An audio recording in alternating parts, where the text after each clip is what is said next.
We continue with the committee stage of the Appropriation Bill 2022. Head 21, Technical Services. Subheads 1 to 3.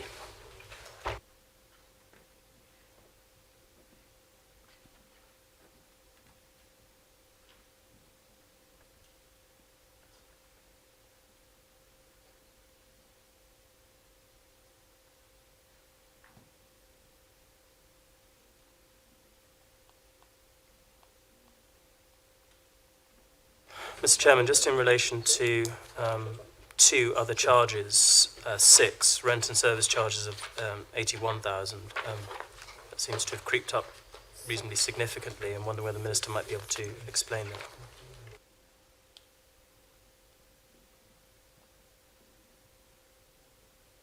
Sorry, could you repeat the actual head? I didn't catch it. 2 other charges on page 79, number 6, rent and service charges.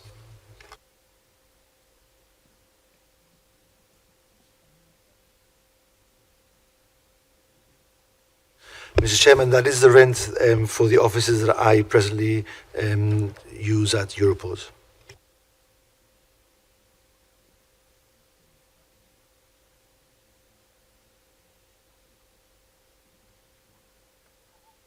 Thank you very much for the answer. Can the Minister explain why the increase? Is that in relation to those offices? And I assume he's always been based at those particular offices, right? Or they're new? Mr. Speaker, that used to be the offices of Ministry for Transport when I was Minister for Transport prior to 2019. Then I moved with employment down to New Harbours. And when I was appointed back Minister for Transport, I came back to the old offices that were there in Europort. So that's why it's been up and down. Apologies, I didn't get the answer to the question in relation to why the increase in rent and service charges.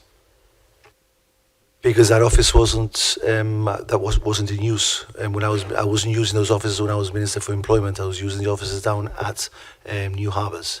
So when I moved out of the employment and their offices, I went to Europort, which is where my offices are today.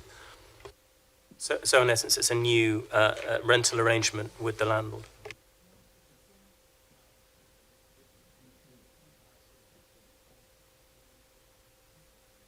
Mr. Speaker, the expenditure would have been in a different head, as those offices were occupied by some other minister previously.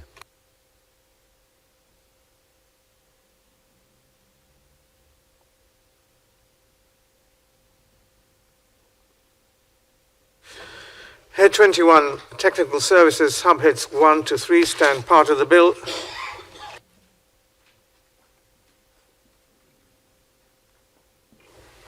Head 22, Social Security, subheads 1 to 3.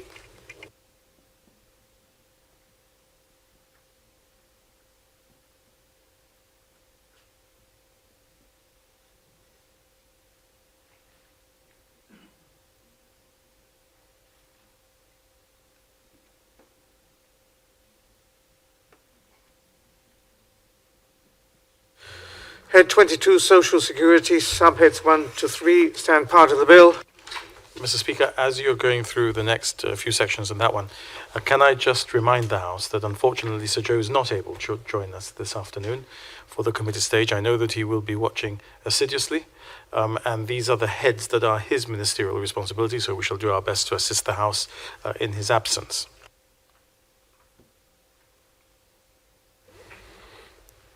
Head 23, Statistics Office, subheads 1 to 3. Mr. Chairman, in relation to payroll, personal emoluments, subhead 1.1, if I can ask in relation to the actual salary grades, which are on page 268, I noticed that unlike last year, most of the grades for the Statistics Office are now described as personal to holder, and I was wondering why that would be. because we have got rid of the ring fencing, Mr. Speaker. Mr. Chairman, I'm grateful to the Chief Minister's answer. I'm afraid I don't follow what he means by ring fencing. Well, Mr. Speaker, when they were in government, they entered into an arrangement whereby, in fact, it may go, in some instances, it may go back even further, but they extended it to some other departments, whereby individuals were given an amount in respect of an uplift. I think it was 12%, but they were, in exchange for that 12%, they were not permitted to move to other departments. So we don't think that it's in the interest of public servants that they should not be able to, throughout their careers, move to other departments. So we no longer require them to stay in a department, and therefore, because we no longer require them to stay in the department, we no longer pay new entrants a 12% uplift in respect of their penalty which they are suffering of not being permitted to go to other departments.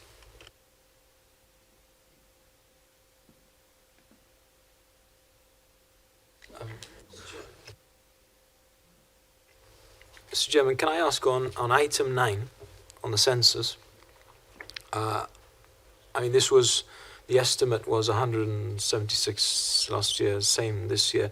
I guess COVID interrupted the work, and this is now projected to happen. Is that the case? Yes, Mr. Speaker. Head 23, Statistics Office, subheads 1 to 3 stand part of the bill. Head 24, Economic Development, subheads 1 to 3.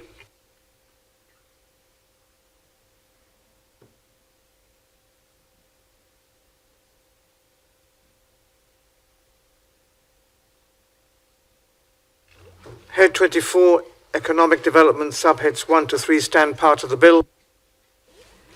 Head 25, Procurement Office, subheads 1 to 3.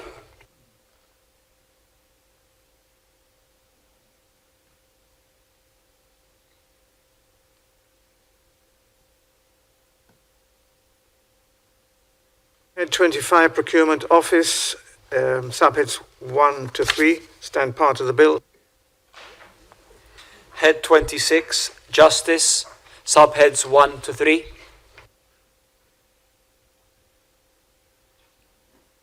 There, can I just ask government to just clarify the increase in complement and what the thinking is behind that?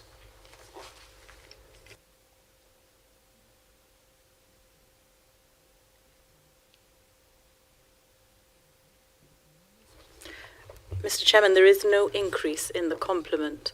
It will relate to people who will probably appear in other pages in the book, but there is certainly not more people.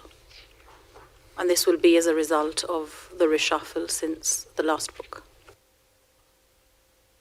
Is it that certain functions have been absorbed under the head of the Justice Ministry that weren't previously there? Is that the reason for it? For these people to appear here? They may well have appeared under the equality head last year, because last year I think that justice and equality appeared as one head, and this year it's separate, I think. There is certainly not more staff and there's not more people, Mr. Speaker, Mr. Chairman. It's a question of presentation. They would have been in other heads previously.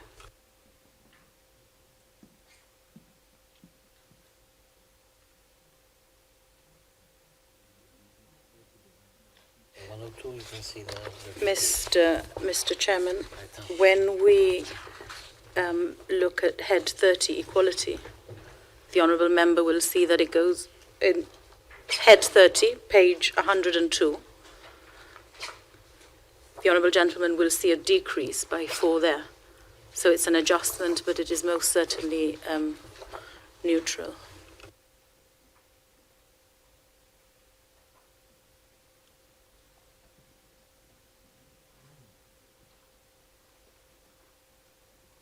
Head 26 Justice, subheads 1 to 3 stand part of the bill.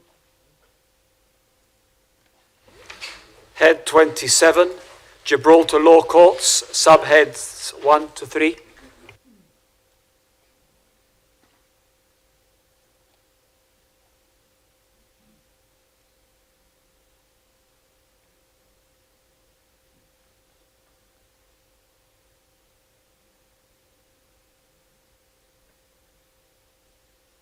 Head 27 Gibraltar Law Courts, subheads 1 to 3 stand part of the bill.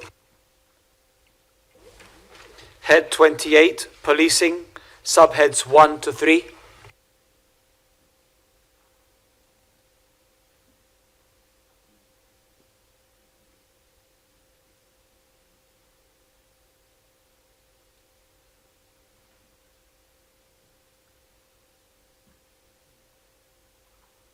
Head 28 Policing, subheads 1 to 3 stand part of the bill.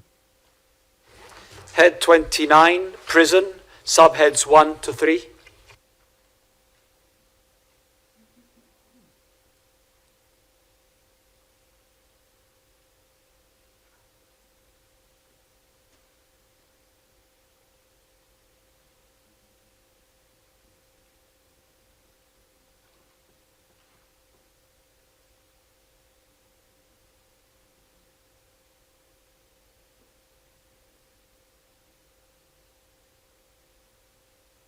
Mr. Speaker, just one question that we're debating here. If one looks at the estimate for 21-22, it's 180,000, as indeed the estimate for this year. But the forecast outturn was 215,000. And could Mr. Chairman, the Minister, perhaps provide us for a reason why the forecast outturn is higher than the estimate, and therefore is the estimate for this year of 180 realistic in the light of the forecast outturn?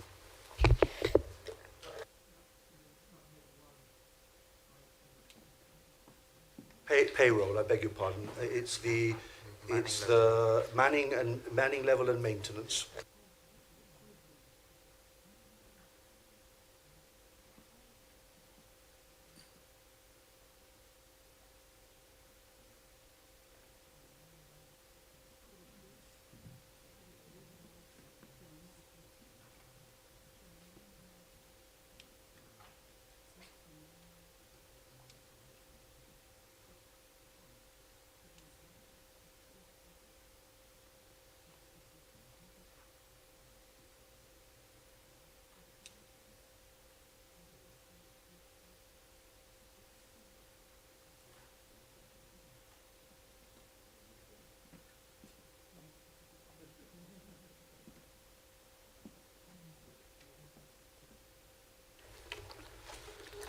Mr. Chairman, there were incidents last year which required deployment of prison officers outside of Her Majesty's prison, and that contributed to the effect of the recurrent expenditure. For example, there was an inmate who was in hospital. So if someone is taken out of the prison and is out of prison for a considerable period of time, then that was not forecast at the preparation of the estimates, and that had an impact on the recurrent expenditure in that regard. But is that overtime? So in other words, if you have somebody that is in the hospital, there has to be 24-hour round the clock guards that are there, or don't quite understand. I don't quite follow the point the minister's making. Oh, that's exactly, Mr. Speaker. That's not the head that he's looking at.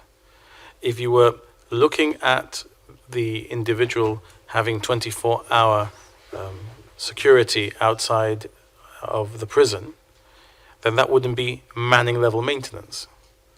Then you would be looking at overtime, which would be demand-led and would be emergency overtime. What's happening is that in the period when some people have to be in the hospital, you may be down on manning level in the prison, so you have to call people into the prison. because that is the head that he's looking at, manning level maintenance.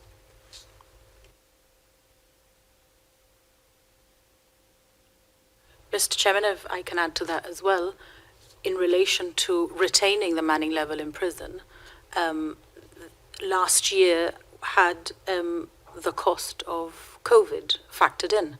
So if officers were away from work because they were either positive with COVID or in isolation for any other reason, for being in close contact, then somebody had to come in and cover in order to maintain the manning levels. So that's why last year is additionally high, because it was not something that could be foreseen, nor could the manning level maintenance be avoided in any other way. We also have to bear in mind that the prison, as the Honourable Gentleman will recall from my budget speech, was exceptionally full last year as well. So therefore it was even more important to ensure that the manning level was maintained. Can I ask on item 211, the multi-agency public protection arrangement, what is that? Mr. Chairman, I explained this at length in my speech last week. Multi-agency public protection arrangements is abbreviated to MAPA, and that is the management of sex offenders, and that amount will be in relation to training.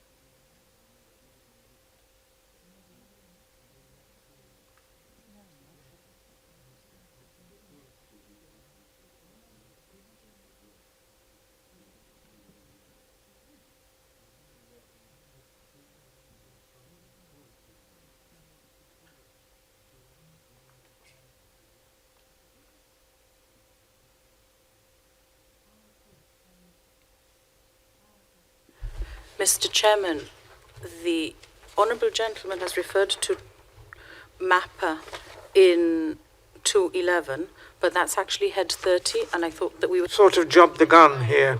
Yes. We're still on 29. I apologise.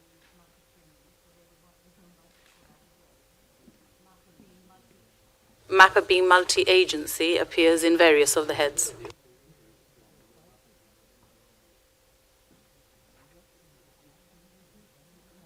Head 29, prison, subheads 1 to 3 stand part of the bill.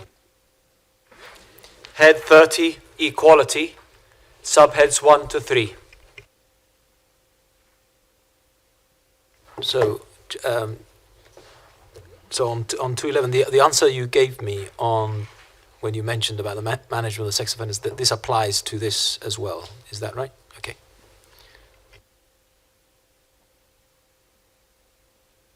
Head 30, equality, subheads 1 to 3 stand part of the bill. Head 31, civil contingency, subheads 1 to 3.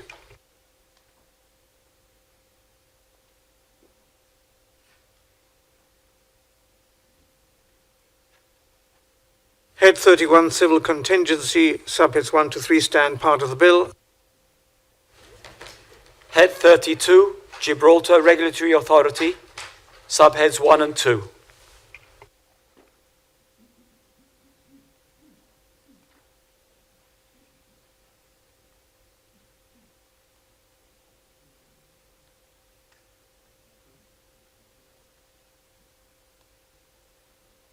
Head 32, Gibraltar Regulatory Authority, subheads 1 and 2 stand part of the bill.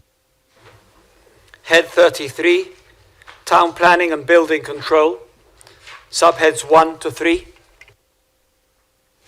On subhead 2.6, which is rent and service charges, can the Minister explain why the increase in 21-22 and then the decrease, which seems to accord with the estimated figure for last year?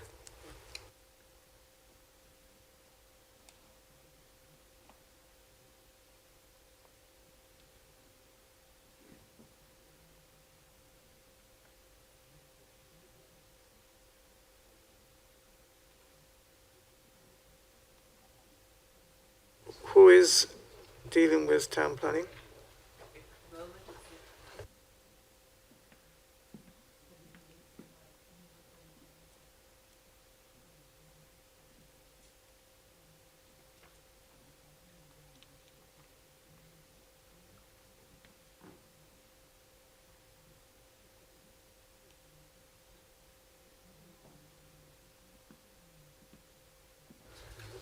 Mr. Chairman, I'm advised that the rent was increased, but then it was renegotiated and therefore decreased, which is why we see the reduction back to 205.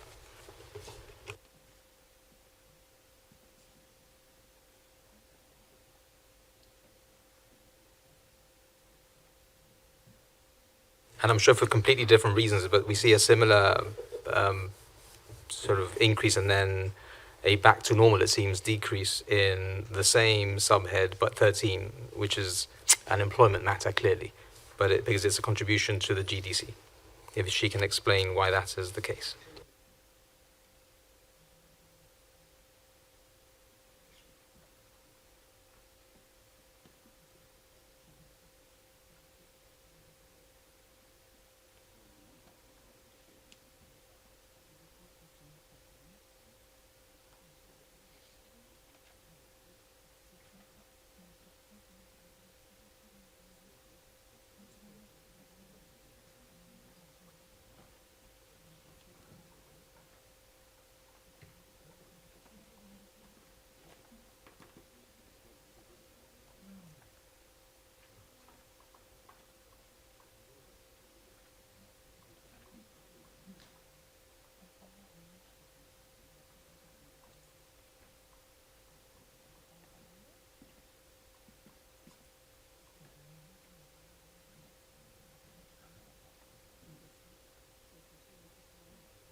Mr. Speaker, I believe that this is because as a result of the lockdowns, we actually brought somebody in for a short period last year to assist, but didn't add them to the complement. So they were just literally brought in from the GDC and they are no longer there.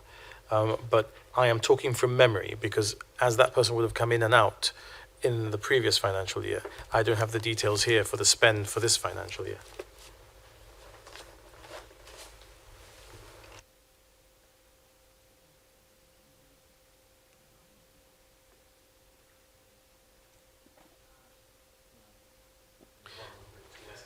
Head 33, Town Planning and Building Control, subheads 1 to 3, stand part of the bill. Head 34, Office of Fair Trading, subheads 1 to 3.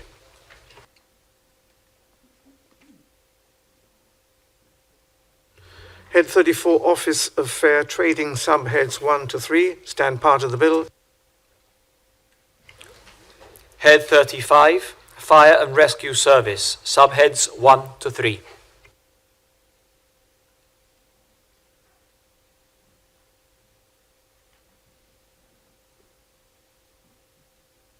Head 35, Fire and Rescue Service, subheads 1 to 3, stand part of the bill.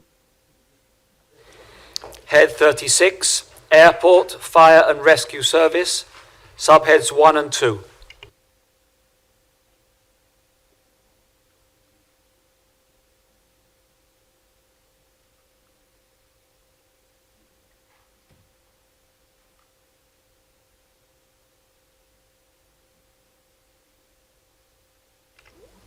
So, Mr. Speaker, can we just ask about the increase from the outturn of about 350,000 to the Fire and Rescue Service and what that is for?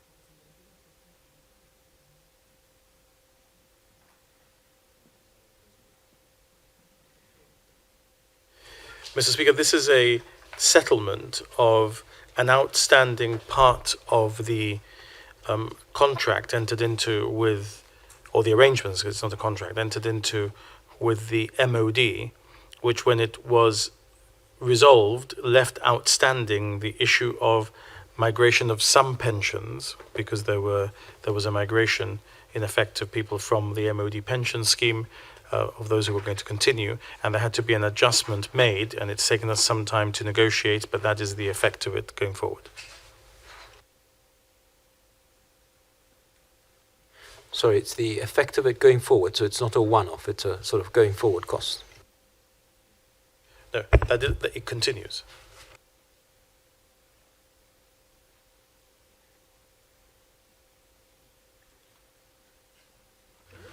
Head 36, Airport, Fire and Rescue Service, subheads 1 and 2 stand part of the bill. Head 37, Housing, subheads 1 to 3.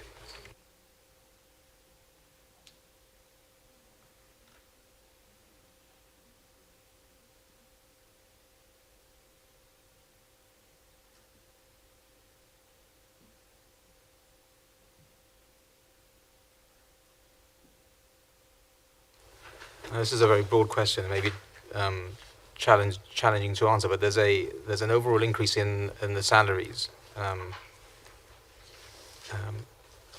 section, which is 11A, although I see that the total payroll actually goes down.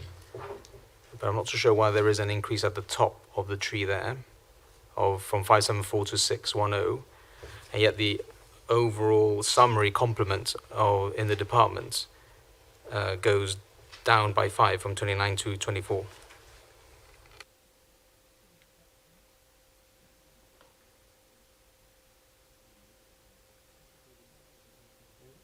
That's because we're filling the vacancies, Mr. Speaker.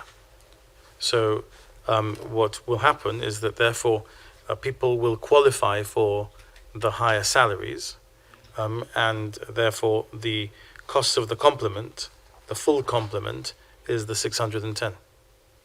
Even though you might see a reduction when you put people into those existing vacancies, which are in effect promotions, that is the full year effect.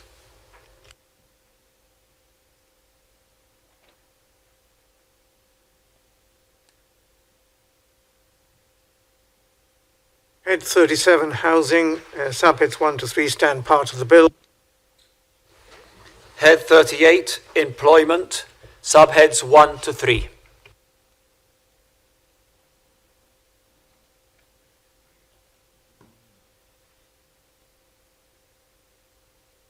Head 38, Employment, subheads 1 to 3 stand part of the bill. Head 39, Youth, subheads 1 to 3.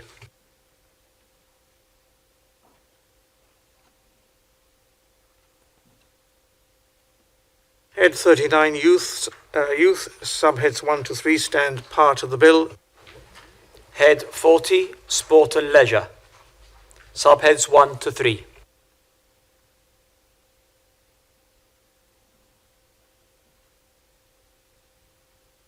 Head 40, Sport and Leisure, subheads 1 to 3 stand part of the bill. Head 41, Digital Services, subheads 1 to 3.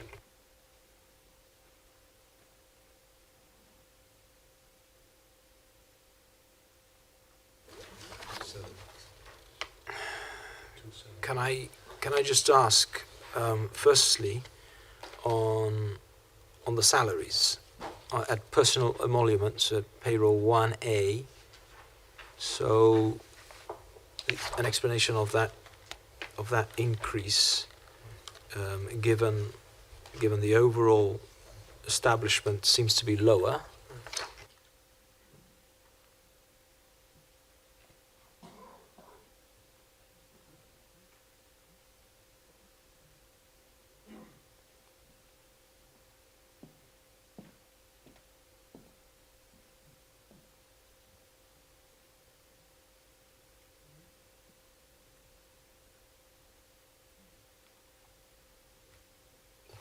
Mr. Speaker, it's the same as the last answer, filling in vacancies that weren't in last year.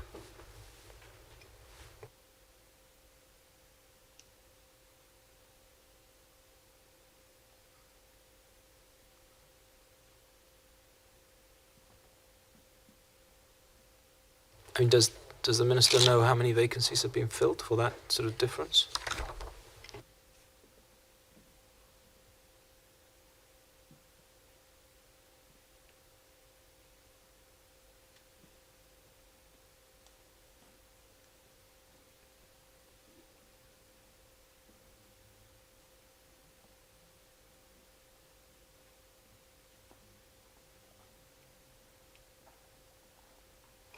No, Mr. Speaker, I don't have that information with me, Mr. Chairman.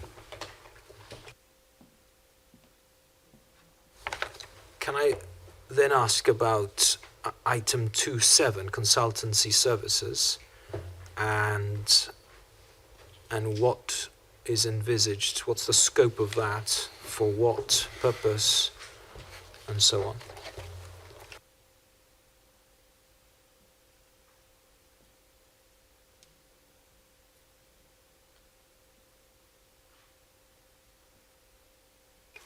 Mr. Chairman, these are 5 individuals on consultancy agreements.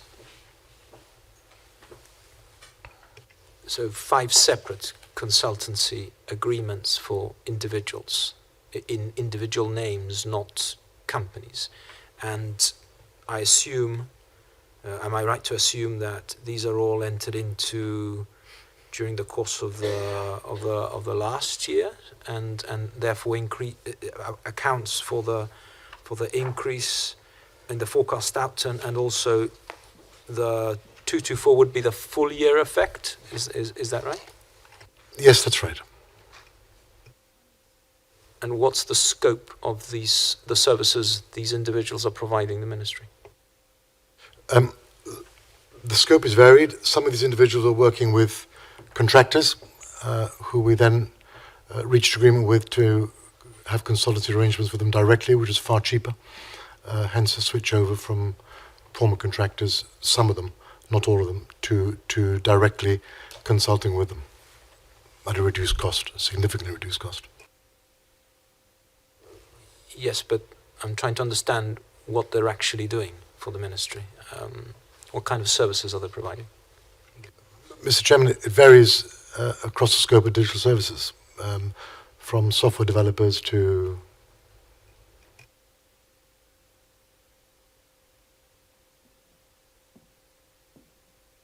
I mean, is this, can I just pull the thread so I understand it? Are these individuals providing services on a focused basis in respect of the proposed rollout, say, for example, of e-government or digital services, or is it sort of outward-facing services that? Is it in relation to that, client-facing services, or is it in relation to support for internal government administration? No, Mr. Chairman, it's not internal government administration. It's in respect of the design of the services, and as and when those services are completed, the consultancy arrangements will then cease.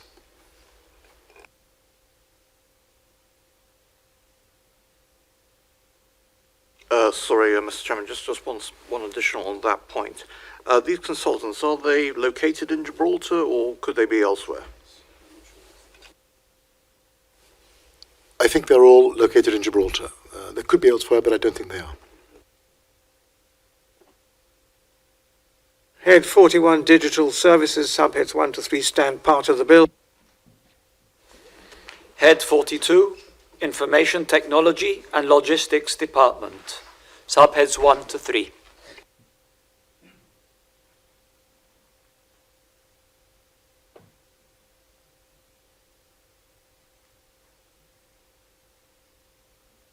Head 42 Information Technology and Logistics Department, subheads 1.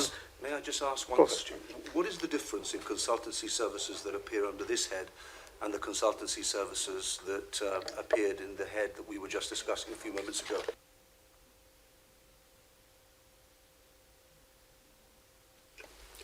Mr. Chairman, they will be similar, providing software services, software design and services to ITLD from specialists. Providing support, aren't they, to the local, to government employed IT department, if I can call it that, here in Gibraltar? Some of them are providing support. I'm asking the Minister because I'm familiar with somebody who is a consultant and is employed under a consultancy agreement. Mr. Chairman, there is one of the individuals in particular who is and has been working with us for a very long period of time and is critical to the work that we do, for example, for the Income Tax Office. He's been involved in most of the transition from what we have to where we want to go. Others are directly supporting ITLD in the development of software that they require to provide for some of the services they're rolling out for government. So it's varied, but obviously all within the government network. But the contracts are directly between, or some of these contracts will be directly between the government and the individual consultant, rather than between the government and an organisation who then essentially employs these people. That's correct, is it? Or is it a mixture of both? Speaker, it's a mixture of both. The individual I mentioned who works with us on the income tax and a number of other critical data systems that we operate with is an individual. One of the other contractors that ITLD works with is a company. And we've had the same two individuals working with us for some time from that same company. Can I just ask on that point? So is it the same individuals or some of the same individuals under this head as in the previous head, or are they different people? Mr. Chairman, they're different. And can I just understand, in view of the answer he's given my honourable colleague, it's slightly confusing. So who is spearheading the rollout of e-government services? Is it that both digital services and information technology and the logistics department, they're both doing that in different areas? Is that right? Is that right? Yes, Mr. Chairman, one can't work without the other. You've got the back end and you've got the front end, and two different parts come together when the rollout happens.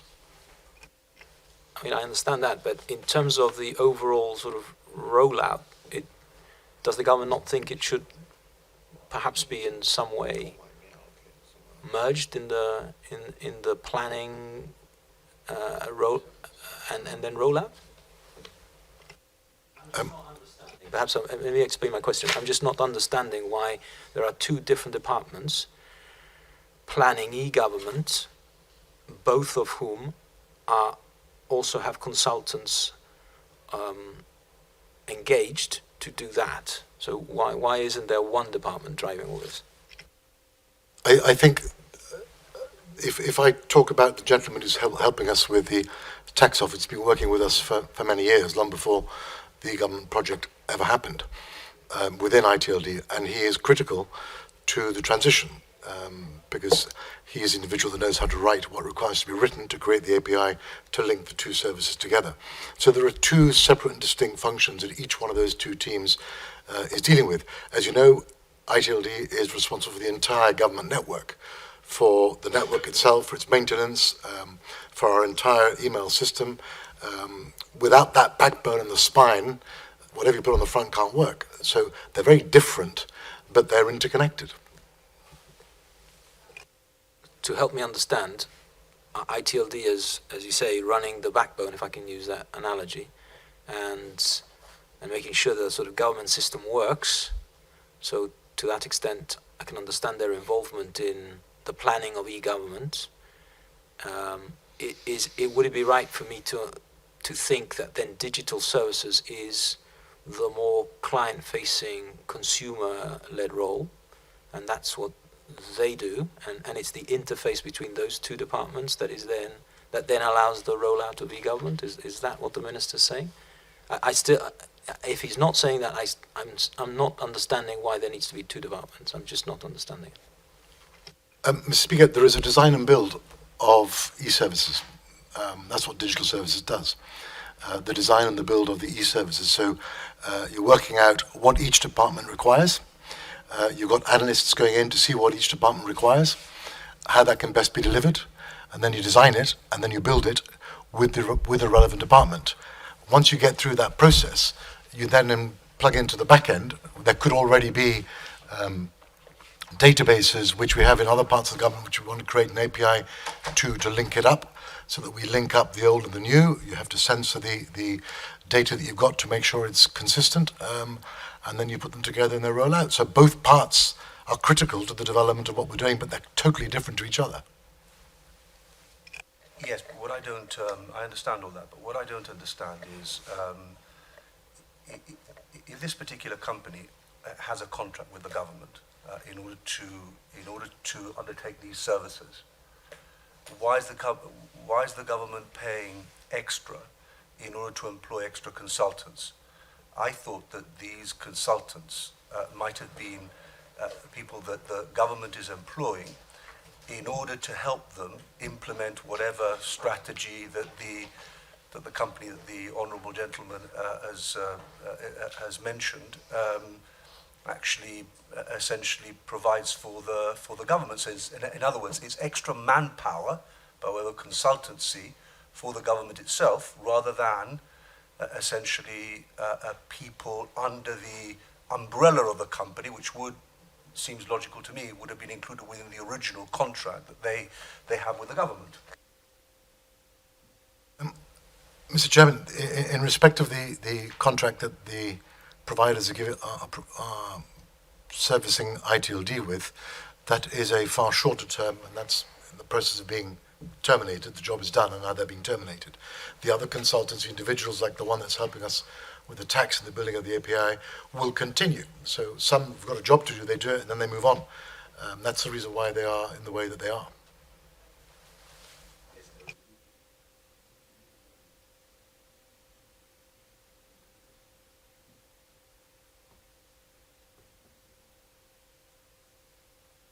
Sorry, Mr. Chairman, I'm still trying to, developing the point my colleagues are discussing.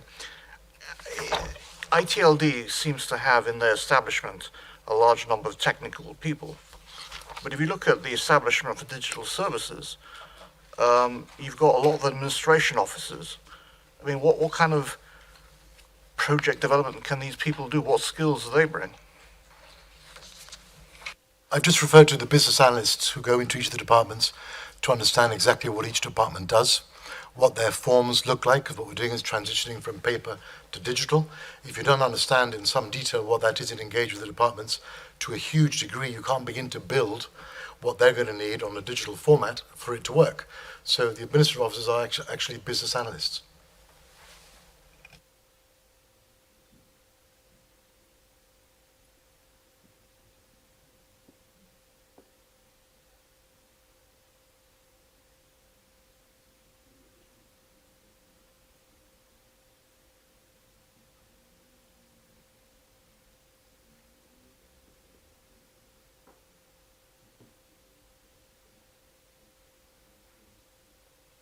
Head 42, Information Technology and Logistics Department, subheads 1 to 3, stand part of. Head 43, Broadcasting, subheads 1 and 2.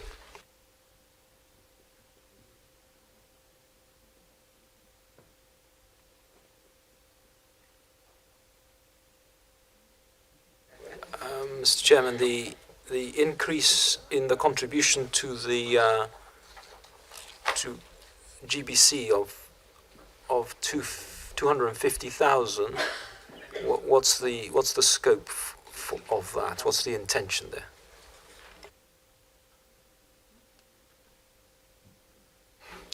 Mr. Speaker, the majority of that is a rental of the property, which has now been picked up by GBC. Rental in respect of the new premises.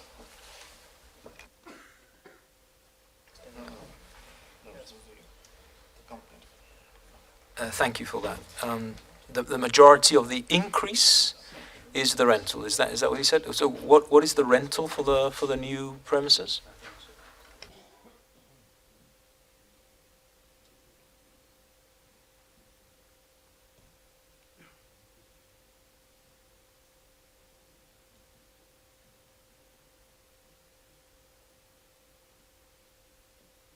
Speaker, the rental is £300,000 per annum, so it accounts for the increase, and some has been cut off. And I assume the lease is in the name of GBC. Is that right? And if so, what are what's the length of the lease?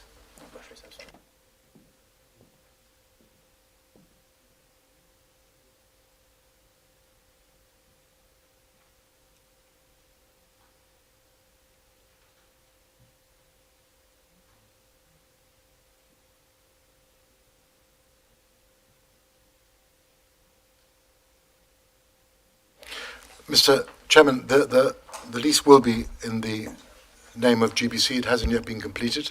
Rents are being paid. We're in the process of finalising that. It is a long-term lease. I can't remember exactly how long it is.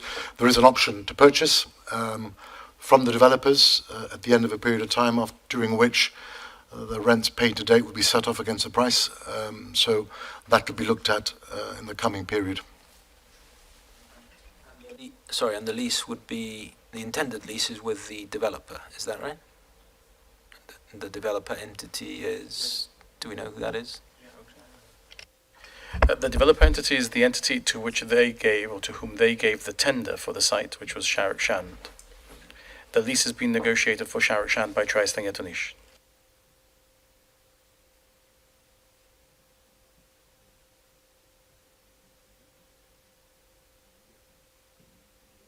Head 43, Broadcasting, subheads 1 and 2, stand part of the bill. Head 44, Financial Services, subheads 1 to 3. Mr. Chairman, on subhead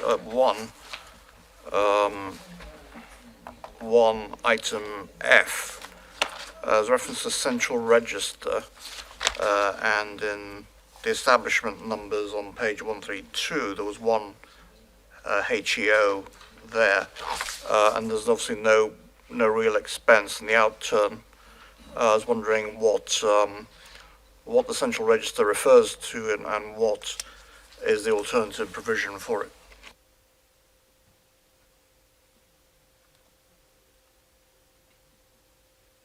Mr. Chairman, I believe, and I'll be corrected shortly if I'm wrong, that we had a person specifically looking after that register last year, and this year it's somebody from within the Finance Centre office that covers for that.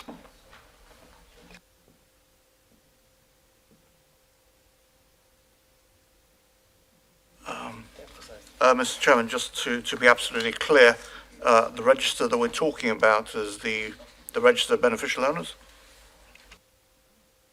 Yes, Mr. Chairman.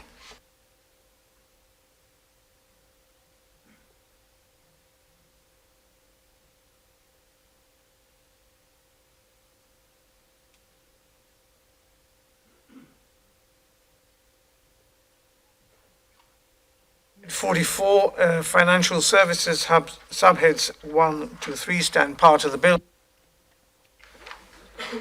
Head 45, Gambling Division, subheads 1 to 3.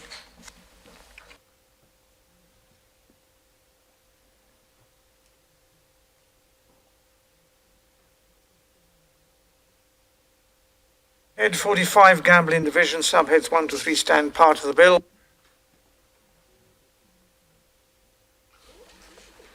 Head 46, Health and Social Care, subheads 1 to 3.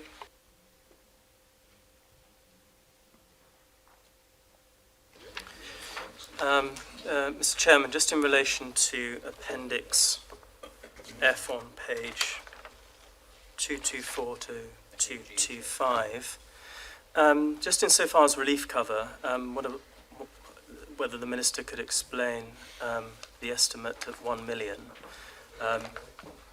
Clearly there's a huge difference between the actual 22-19-21 and the forecast outturn for 21-22 is 11.1 million. Can the Minister explain the 1 million provision there, 12 on page 225? Mr. Chairman, could I suggest we deal with that when we get to those pages? Yeah, because I think that the financial secretary might want to.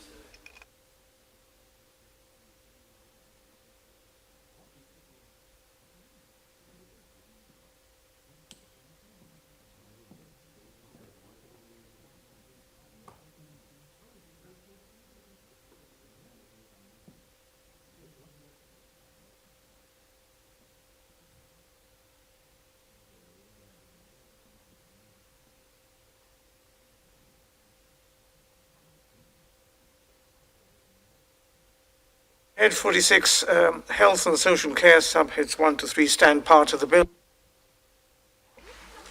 Head 47, Gibraltar Health Authority, Elderly Residential Services Section, subheads 1 and 2.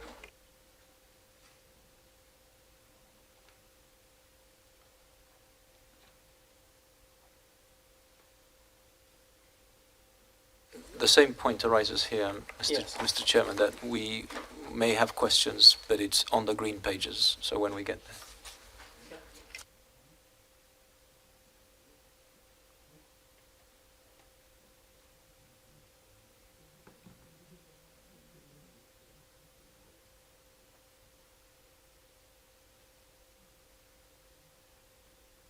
Head 47, Gibraltar Health Authority, Elderly Residential Services Section, subheads 1 and 2 stand part of the bill. Head 48, Care Agency, subheads 1 and 2.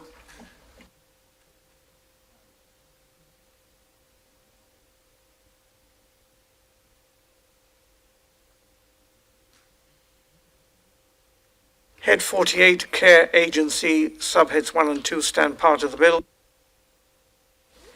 Head 49, Drug and Alcohol Awareness and Rehabilitation Services, subheads 1 to 3.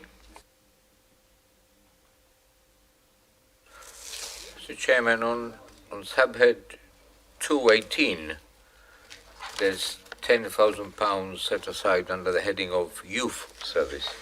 Can we have some clarification of what youth service actually does?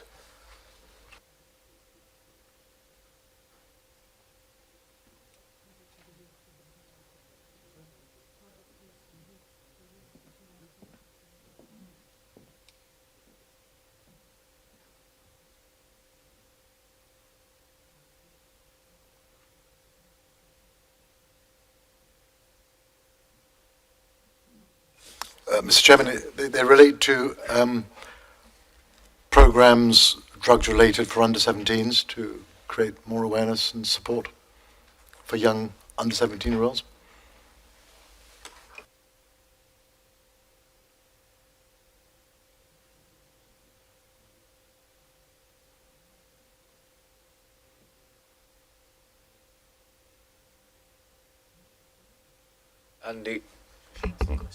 And the section on subhead 220 on secondment, 242,000, is that in respect of of actual salaries, or because it doesn't appear under payroll, it just appears under secondment, whether it's human resources or what it is. Mr. Chairman, this is a provision for seconded care agency personnel for the rehabilitation centre.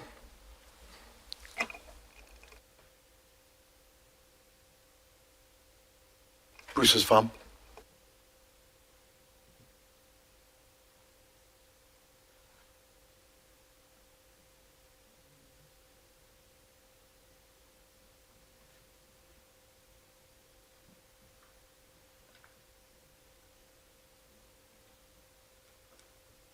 Head 49, Drug and Alcohol Awareness Rehabilitation Services, subheads 1 to 3 stand part of the bill.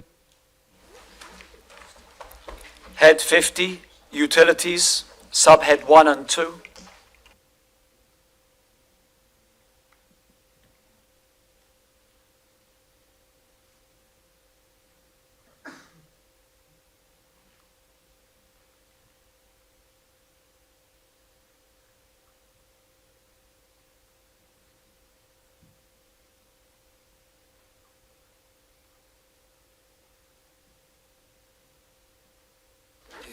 Can I just ask on item 6, the saltwater system contract, Aquagib, I guess that means, and on 5, I mean, these are Aquagib contracts. In view of the proposed purchase of Aquagib, is that going to in some way impact on these arrangements?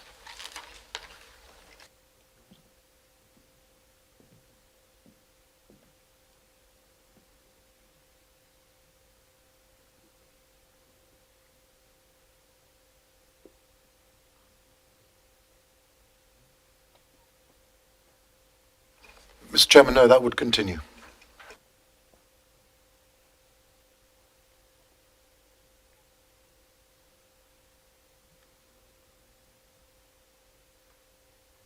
Head 50, Utilities, subheads 1 and 2 stand part of the bill.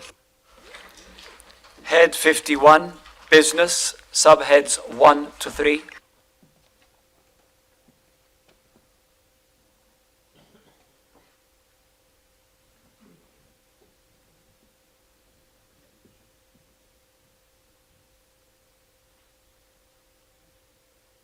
The 51, Business, subheads 1 to 3 stand part of the bill. Head 52, Tourism, subheads 1 to 3. Mr. Chairman, the overall staff complement has reduced by 4. Can the Minister explain why that is the case and whether that's the intention in going into the future? Is that the direction of travel? Mr. Chairman, this is part of. Sorry, Mr. Chairman, this is part of the restructure that we're looking at the moment with the within the Tourist Board. The decrease in complement. There is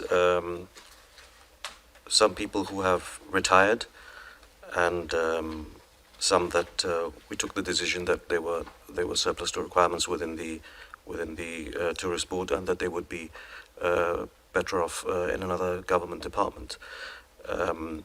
Insofar as the future is concerned, I hope to discuss the final part of the restructure with the new CEO of the Tourist Board when he starts on the 1st of September.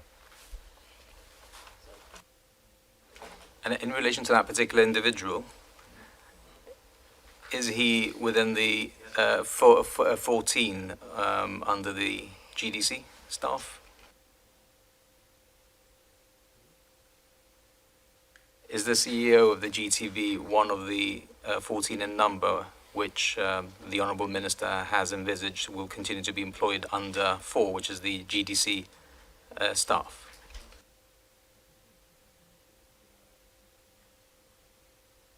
Mr. Chairman, the contract, he's not part of that complement, as the contract was done after the book was published.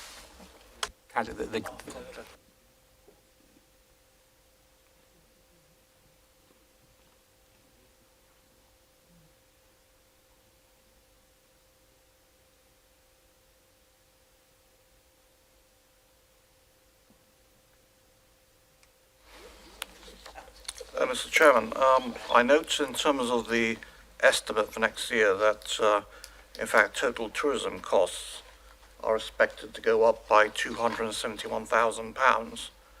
I was wondering if the Minister could indicate what particular values, I noticed that most of it seems to be in marketing, he intends to extract from this additional expenditure, which is obviously not a reduction. Which additional expenditure is the honourable member referring to, Mr. Chairman? Sorry, Mr. Chairman, yes. On subhead 213, marketing, what is the intention there? Well, Mr. Chairman, the intention is to market. But if he looks at the estimate of 21-22, it was 850,000, and we've estimated that it will go down to 700,000, so 150,000 less than it was the previous financial year.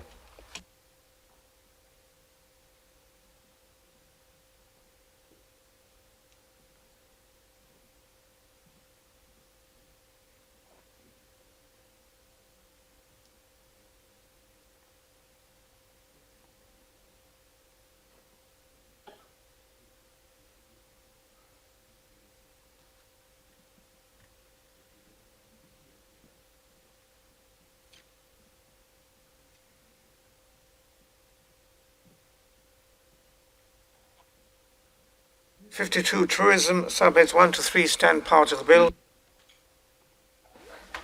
Head 53, Postal Services, subheads 1 to 3.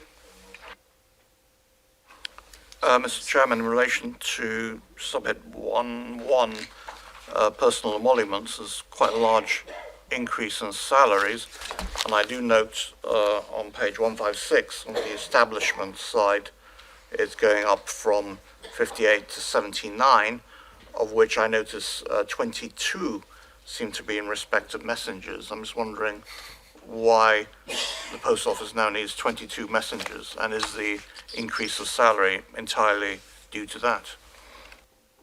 Mr. Speaker, the Honourable Gentleman in his detailed analysis will have noted that there are no messengers anywhere else in the book, and that therefore all the messengers are now coming under the head of the post. So there isn't an increase in salary.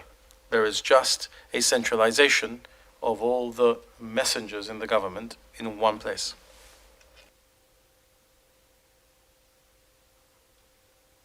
Mr. Chairman, grateful to the Chief Minister's answer. Is there any particular logic in that? Is there some efficiency gain anticipated to have them under the Ministry of Postal Services?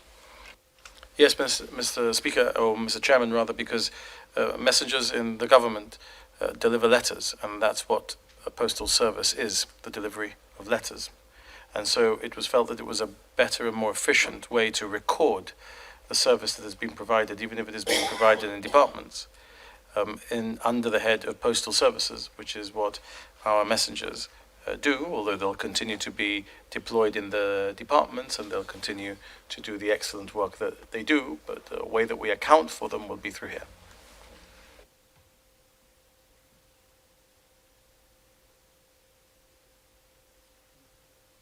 Head 53 Postal Services, subheads 1 to 3 stand part of the bill. Head 54, Port, subhead 1 and 2.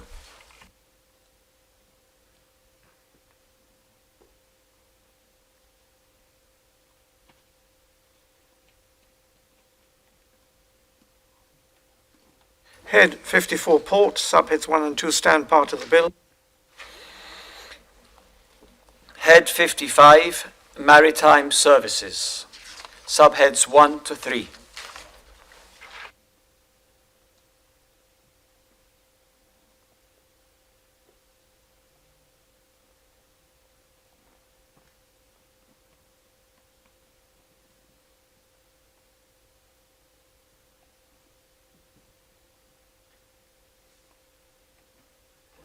Mr. Chairman, just in relation to the establishment on page 161, it appears that the assumption remains the same, whilst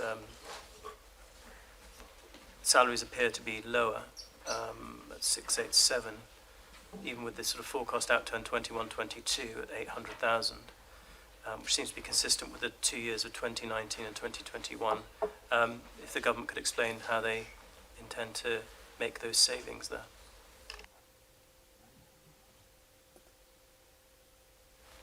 Mr. Chairman, I haven't heard the honourable member. The question, if you could speak louder, please. Sorry, I just thought everyone was fed up of my loud voice over this long period of time, but I will repeat the question. So the establishment appears to remain the same, whilst the forecast outturn for 21-22 suggests was at 800,000, which is pretty consistent with the previous 2 years. I'm just wondering how the government intends to achieve those savings on the 687 at salaries in Head 55.1, payroll 162.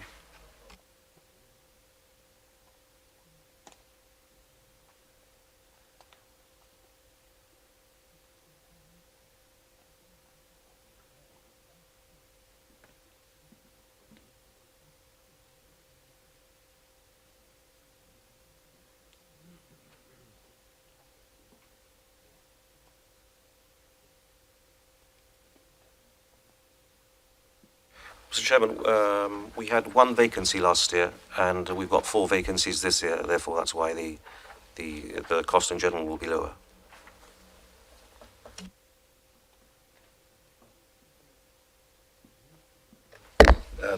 Mr. Chairman, may I invite the Minister to look at 214 in the first instance. The Minister will see that the estimate for 21-22 was 114, the outturn was 116, and now it's the estimate is dropping down to 80,000. And I just wonder how that saving is expected to be achieved. May I also invite him to look at the investigations, line 12. Well, I have no problem with that, no.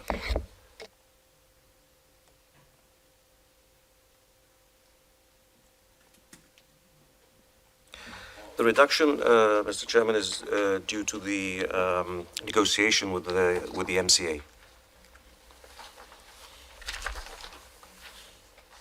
Can you just explain that a little bit so that perhaps members can understand it? We persuaded them to reduce the cost.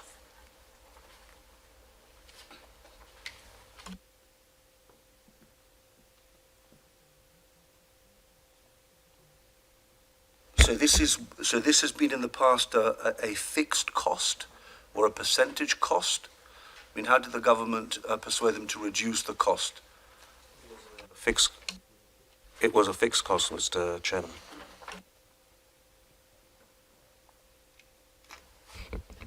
Can the Minister also look at line 12, and he will see the forecast outturn at 45,000 in terms of investigation expenses. And then if he looks at maritime accident investigation expenses, he will see that the estimate was 150 for year ending 22. The forecast outturn was 27,000. So significantly lower. It came in at significantly lower, and now it's going up to 90,000. Now, is that essentially an ongoing? The explanation for that is an ongoing investigation that straddles 2 financial years. So you've got to take the 27 together with the 90, and is there any connection at all between that and investigation expenses at 12, and if not, what is that item, that forecast outturn of 45,000, when an estimate of 1,000 was placed in the estimate book last year? Mr. Chairman, in both the questions that the honourable member asked on reference 12 and 16, both are demand-led, and that's why they vary so much.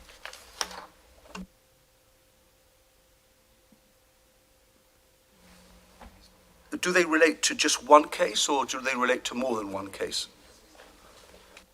Various cases, Mr. Chairman.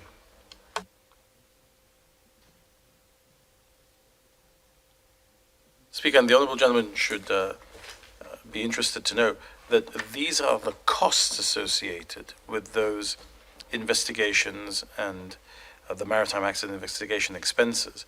There is a receipt by the government of those costs and additional amounts in the blue pages of revenue.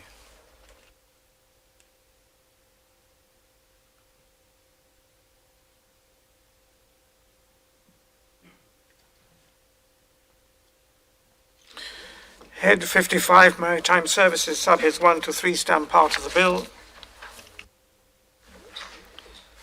Head 56, Gibraltar Audit Office, subheads 1 to 3.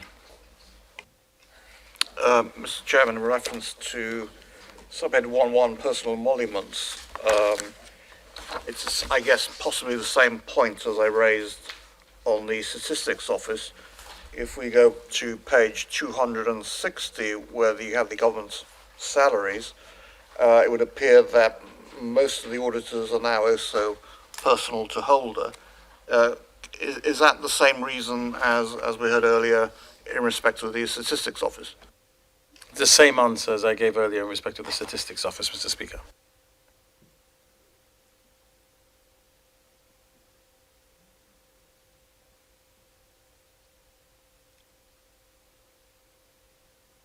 Head 56, Gibraltar Audit Office, subheads 1 to 3 stand part of the bill.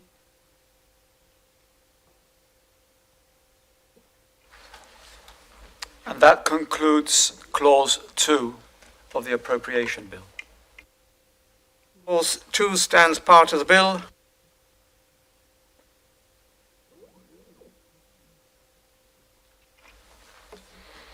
Clause 3, Subhead 58, Contribution to Government-Owned Companies.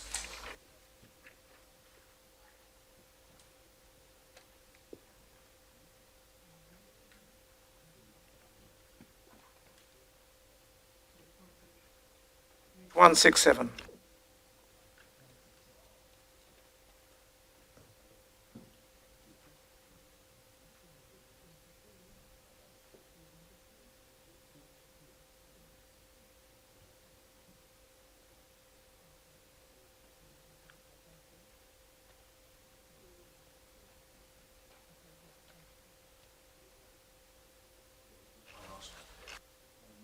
Mr. Speaker, Mr. Chairman, I beg your pardon. Can the government confirm that 30 million, as per practice in the past, goes into Gibraltar Investment Holdings Limited, the company at the top of the pyramid of all government-owned companies?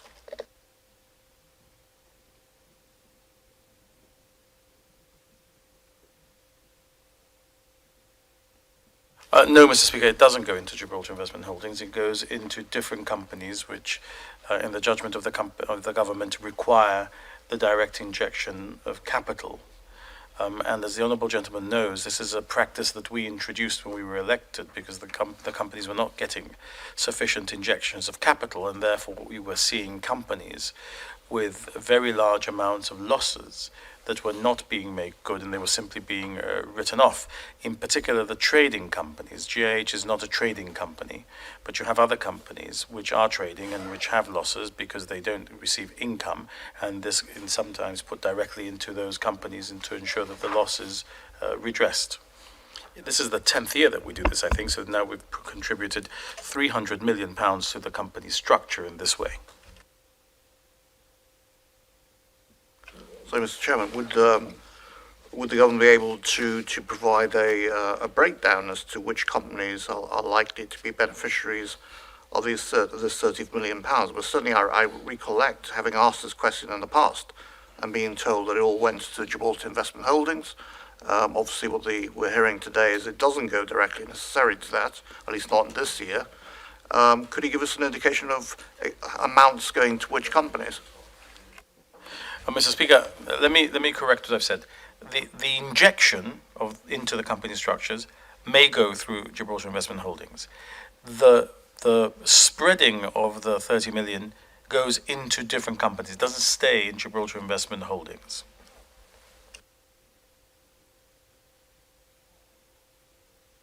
So as I understand his answer, entry point investment holdings, and then to different companies. So each year will be different.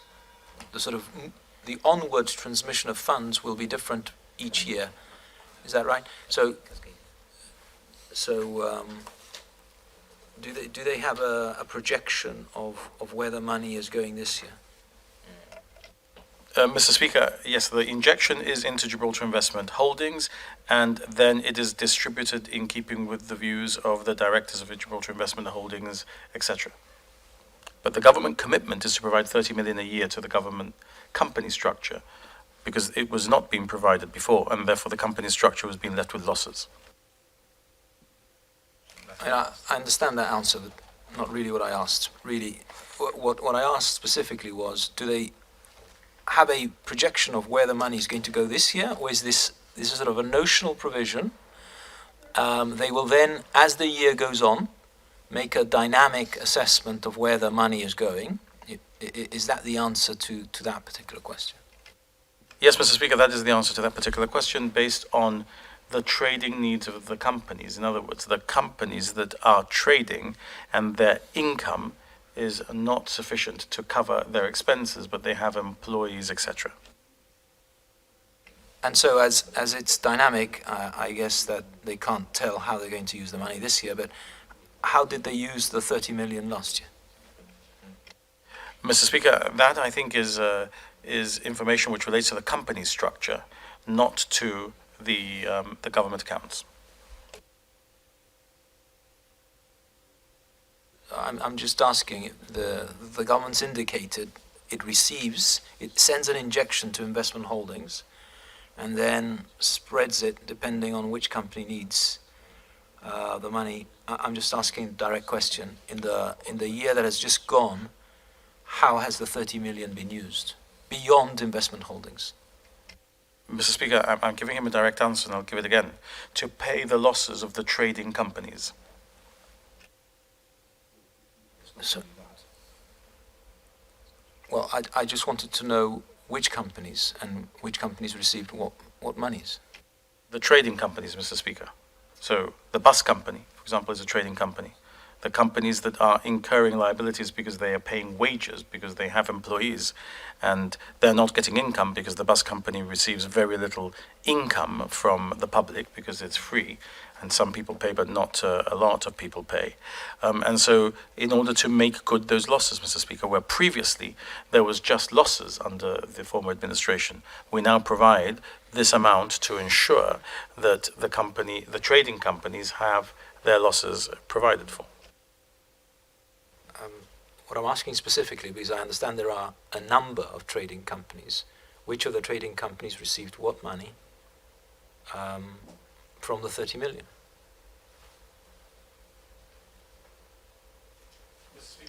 Allocations are not yet finalised for the last year, but it would include Gibraltar Air Terminal, Gibraltar Car Parks, Gibraltar Bus Company, and Gibraltar King's Bastion Leisure Centre.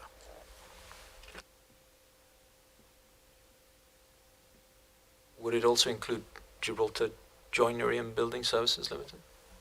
Nope.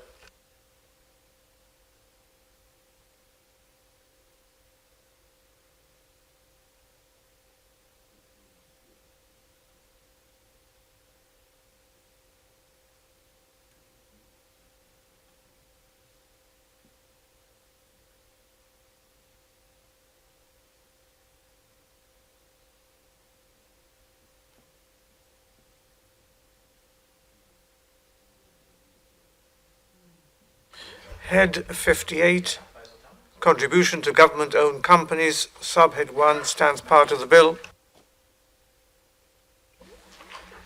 Head 59, transfer from government surplus, subhead 1.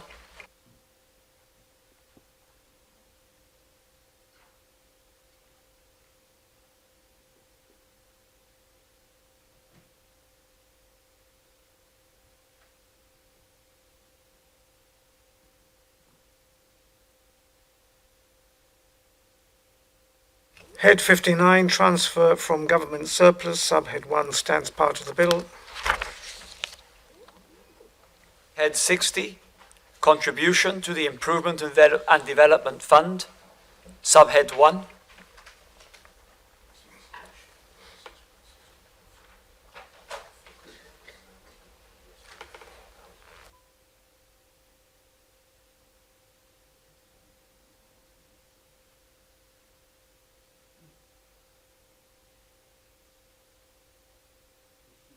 I have, Mr. Chairman.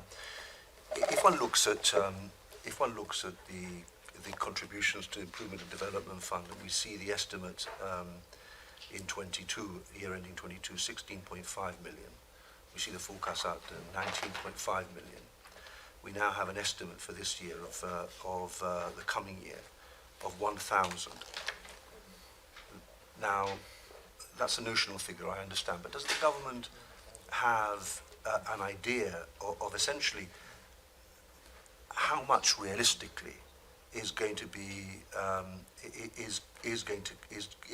needed as contributions into the Improvement and Development Fund from projects that the government may have in mind for the next financial year? Because of course 1,000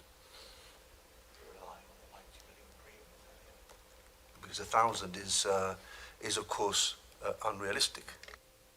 I refer the Honourable Gentleman to the reply I gave yesterday to Honourable Members, in particular to Mr Clinton, where I explained in detail why we'd put in £1,000 and where we expected the revenue to come from. I'm surprised he doesn't remember. Perhaps some of what was said yesterday has affected his ability or his desire to remember what I said.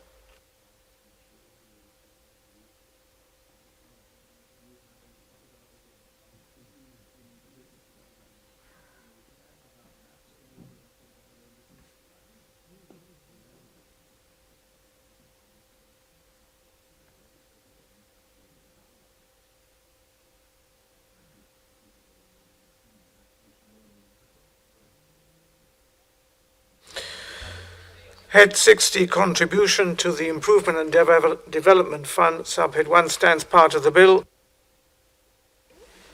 Head 61, contribution to the COVID-19 response fund, subhead 1. Mr. Chairman, just a general question. Would the government envisage closing the COVID response fund at the end of the financial year 31st of March 2023? We would very much wish to, Mr Speaker, but I think we will be having to continue to consider where we are on COVID. Earlier this morning, I have been reading the frankly terrible news that once again there are considerable issues. You know, once again in the United Kingdom, mandatory face masks on the wards to fight against COVID in the NHS, and the unfortunate news of a press release that the government will soon issue of another COVID death today in Gibraltar. So I think we would all want to share the hope that this financial year we will be able to close the COVID fund, and that those who pray should pray that we can, those who hope should hope hard.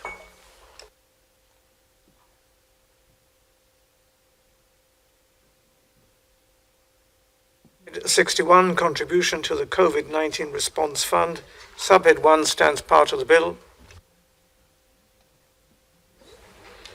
That concludes Clause 3 of the Appropriation Bill 2022. Clause 3 stands part of the bill.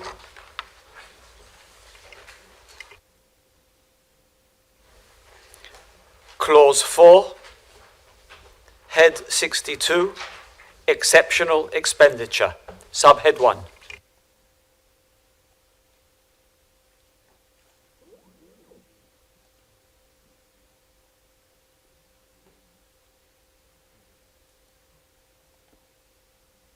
Head 62, Exceptional Expenditure, subhead 1 stands part of the bill.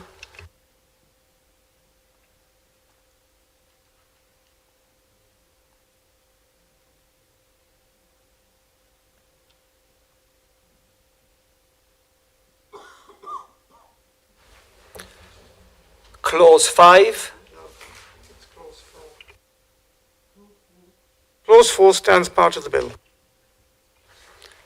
Clause 5, subhead 57, supplementary provision. Subhead 1.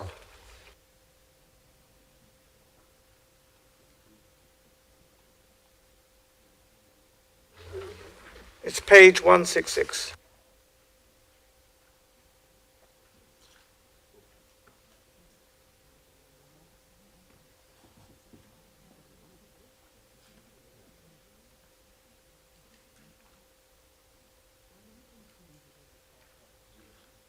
It's always been the case that we go back. Yes. So it's on page 166.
We're still on clause 5, supplementary provision, head 57.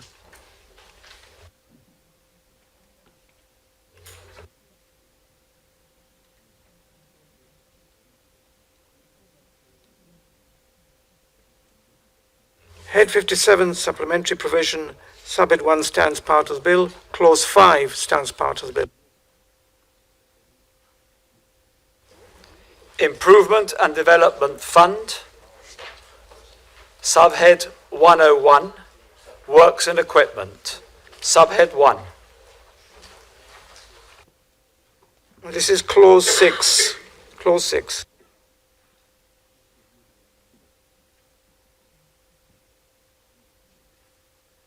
Looking at page 174.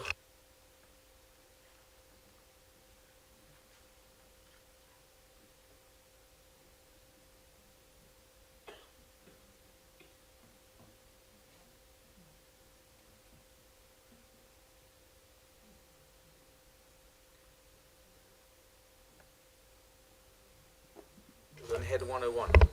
Yes, Mr. Speaker, Mr. Chairman, can I ask on the contribution to the Housing Works Agency, which is G? Sorry, did you want to pick that up? No, I was going to ask Ed because I think he raised it in his speech. So did I. Can we have as an explanation of how they intend to use that money And why the reduction? and the reason for the reduction compared to last year? Well, Mr. Chairman, it's a question of trying to cut down on waste, as in turnovers of houses.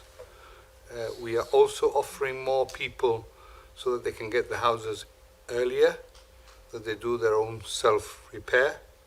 So there are a couple of schemes that we're doing, and we think that we can get to that amount this year.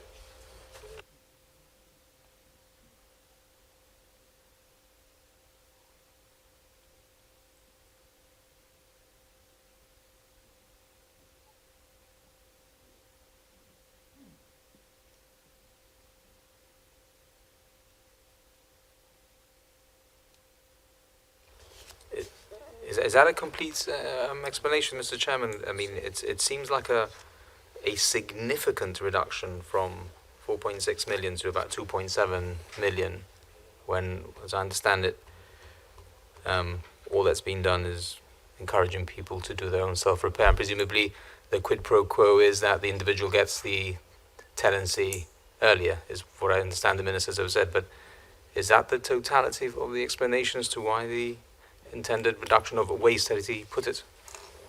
Mr. Speaker, there's also less houses to repair. I mean, they will have seen from the answers that we give them that we have been making sure that we get as many houses out the door as possible. So the number of houses that are awaiting repair before handover are lower. So you've got that work that Housing Works Agency does in repairs of areas, etc. But in the whole refurbishment of homes that are pending refurbishment to be handed over to new tenants, you've got the new system that the Honourable Member is talking about, and you've actually got a lot less houses that are waiting to be handed over, because at some stage that's got to happen as you become efficient, as we have, in making sure that we get houses in and get them out the door, so to speak, to the tenants. You have less and less of them available. We probably expect to see that next year there will be more money spent here, for a simple reason that as Hassan Centennial Terraces Phase 1 is handed over, more people who are in government housing and will leave homes will move into their new homes at Hassan Centennial Terraces. More homes will be available to repair and hand over, or repair, refurbish, or hand over to new tenants. But at the moment, the exercise is coming to not an end, because there's always people who pass away or who move to the elderly housing, and we have homes to repair. But at the moment, the numbers of houses, if he traces it through the questions that they asked, the numbers of houses available have become a smaller number, because you've had all the handovers of affordable estates, etc., etc. And as you move towards the next handover of estate, which is the big thing that makes homes available, you'll see the number rise, but that will be after the next financial year, not this one. But, Mr. Chairman, but isn't part of the explanation that that during 2019-21, because we're dealing with lockdown years, there is essentially no works being undertaken during those years. So essentially what you see in year ending 22 is a catch-up with what has not been done during the two previous years because of lockdown. Now that we're reaching normality, what you see is a downturn from the 4.6 million to the 2.7 million. And essentially, what you're moving is to a more normal situation because last year was an abnormal situation, an abnormal. Yeah, exactly.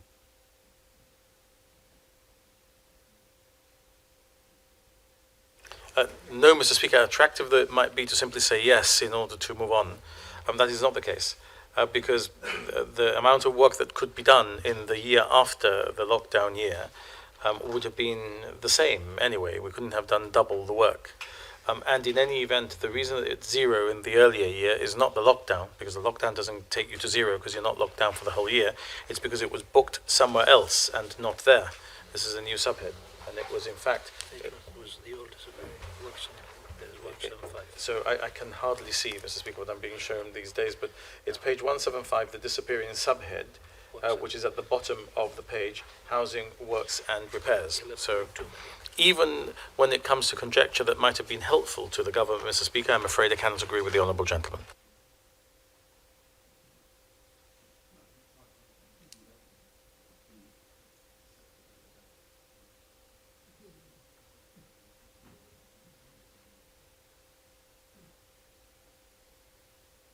It's the Honourable Gentleman, Mr. Speaker.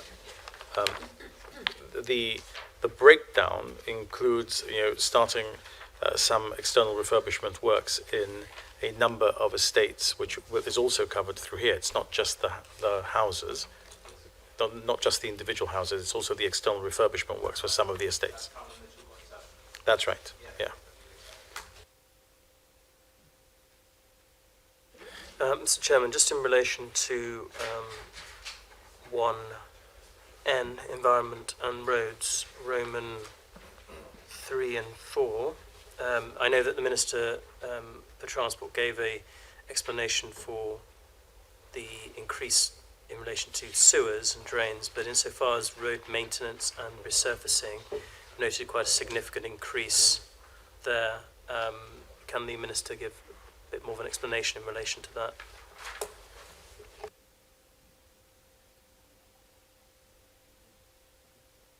Mr. Speaker, there's a number of explanations. The Honourable Minister, I'm sure, will be able to say more, but in respect of what has come to me, for example, we're expecting to open the tunnel approach road, which will mean that all of that work on resurfacing, etc., will have to be done in this financial year, which is quite a considerable project. It's the opening of the largest section of road that Gibraltar has opened probably in a number of generations, and that will have to be dealt with this financial year in addition to the annual provision that is made for continual resurfacing.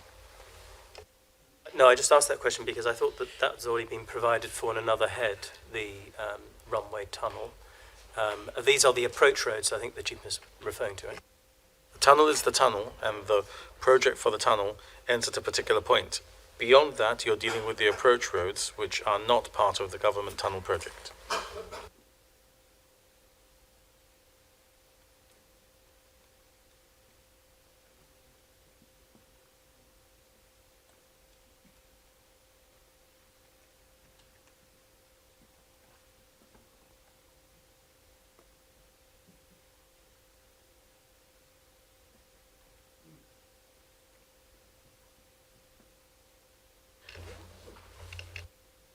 Mr. Chairman, just moving on slightly to, are we still on head 101? Oh, okay, well then I'll ask my questions. Head 101, Works and Equipment, subhead 1 stands part of the bill. Head 102, Projects, subheads 1 to 7. Yes, on that, can I ask on the MOD lands, or specifically on MOD Project Euston, so that particular sum there, in relation to A, the 305,000 on MOD lands, let me just ask that first. What are those relocation costs for? The short answer to that, Mr. Speaker, is for the contract that they signed with the MOD for the relocation of property. The exact spend I'll find in a moment.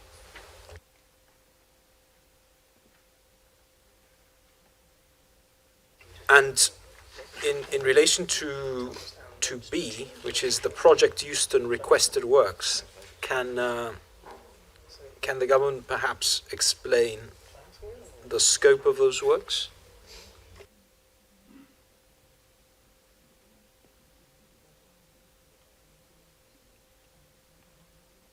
Mr. Speaker, I can confirm that this is the amount that the taxpayer is still having to pay in respect of lands agreements 2004 and 2007 and the lands agreement 2011. That is to say, the lands agreement that they entered into. I'm trying to get the detail of what the works that are still being done are.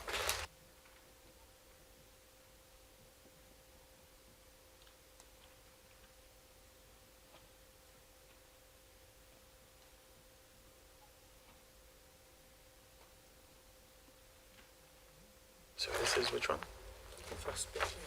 So on 305, Mr. Speaker, as part of the land transfer agreement for the Lathbury Barracks Parade Ground, which I think is Agreement 2007, there is a need to demolish the old Bandbrook building and construct a new car park for 60 parking spaces. Half of this will be provided at the Lathbury car park, which will make it cheaper, and the other half at the Bandbrook site. GSD Agreement 2004-2007.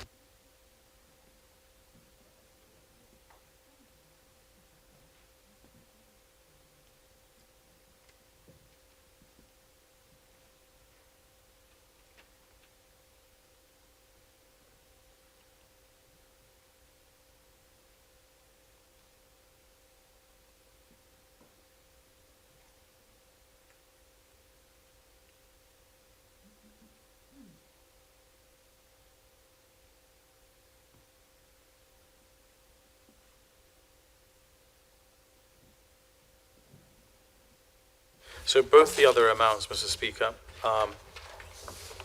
infrastructure works which are being carried out in respect of the Four Corners estate, but they're being carried out at the request of the MOD in one instance and otherwise as part of the agreement, but both are funded by the MOD. In other words, this is the cost, but there is a compensatory payment by the MOD because it was not something that was covered, that we were required to do, but we are doing, and we are being refunded by the MOD so that they only have one contractor on site.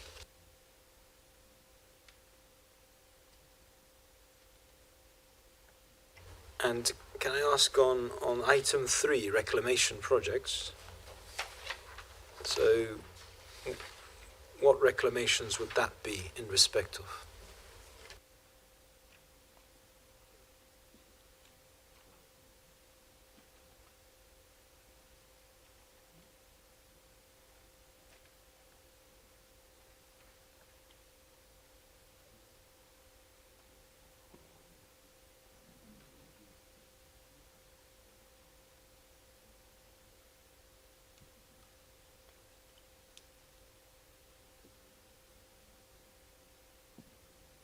So, Mr. Speaker, this is the cost of moving that part of the rubble which is in the east side reclamation and which is going to Victoria Keys to Coaling Island.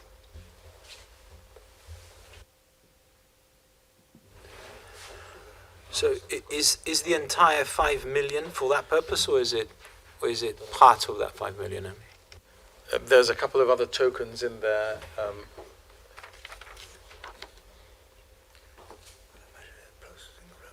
Yeah, the vast majority, so about 4 million is that processing, and some other works at the Coaling Island reclamation, caissons, etc., is the other million, and the rest is just a token for some investigatory works elsewhere.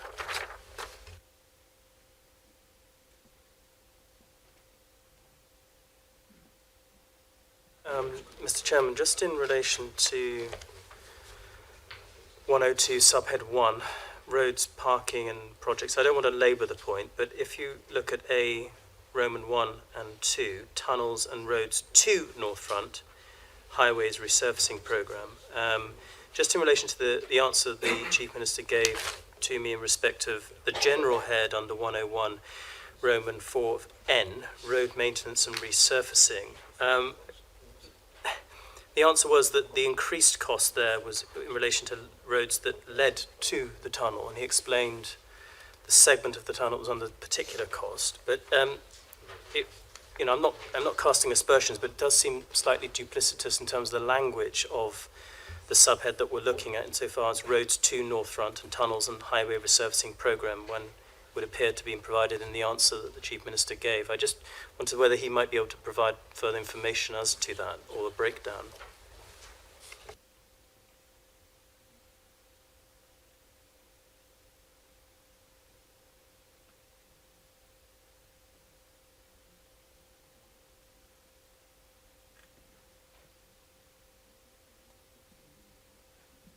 Mr. Chairman, traditionally there's always been two sections within the INDF regarding road resurfacing and repair. One of them is the highways maintenance program, which is something that happens every single year, and that is the resurfacing of vast stretches of road.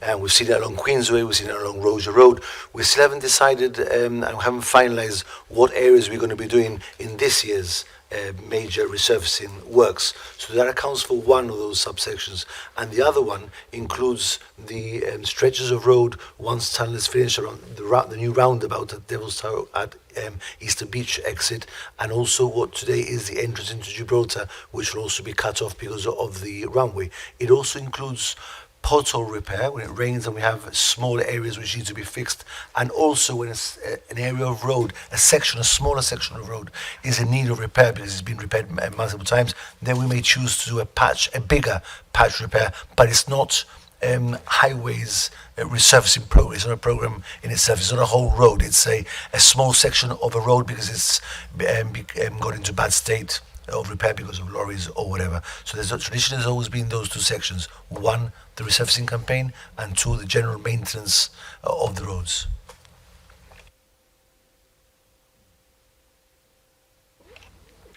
Mr. Chairman, on subhead 4, other projects, we get to there's a point where there isn't a subhead to the subhead.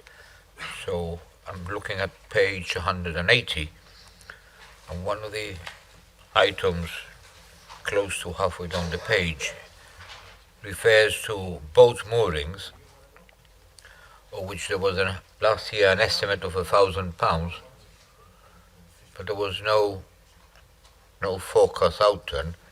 and no further provision made. Can we have some clarification of what boat moorings was that subhead referring to? Mr. Speaker, 180, which is for under the italicized bits, those are all the disappearing subheads.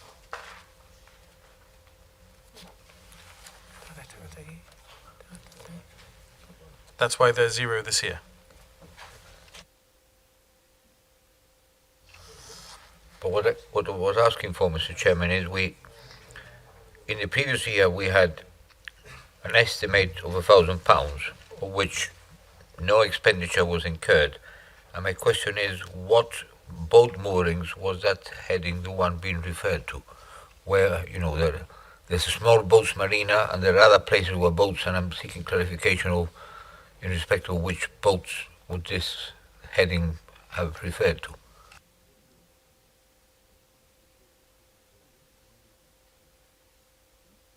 None, Mr. Speaker, because none were done.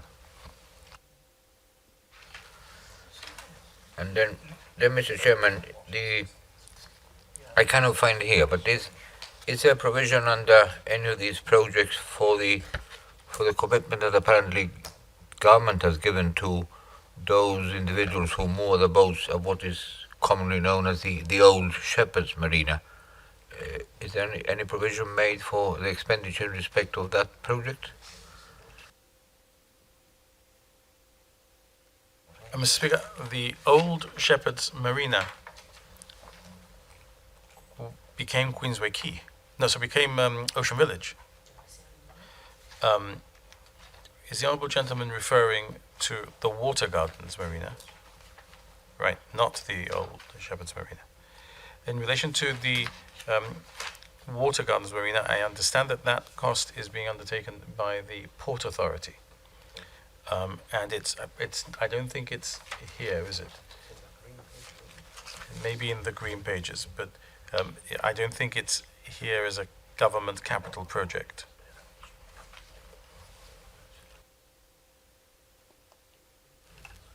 So if I understood correctly, I think the Chief Minister was saying that is a Port Authority project. And can I find anywhere in the book sort of what the estimate would be towards that, those works which I have seen in a written manner? The Minister has confirmed to those who moor the boats there that some works will be undertaken. Yes, but not yet, Mr. Speaker. You can see when we get to the green pages under Port Authority.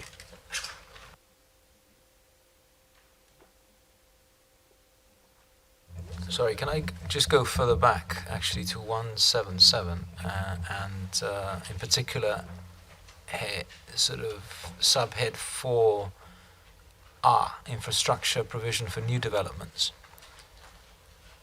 That's in respect of what particular development? Are we talking about the? I mean, I imagine it's not the housing projects, because housing projects is at O. So what developments is that in relation to?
So, Mr. Speaker, this is the new pumping station that's going to be required on the east side, a part of that cost.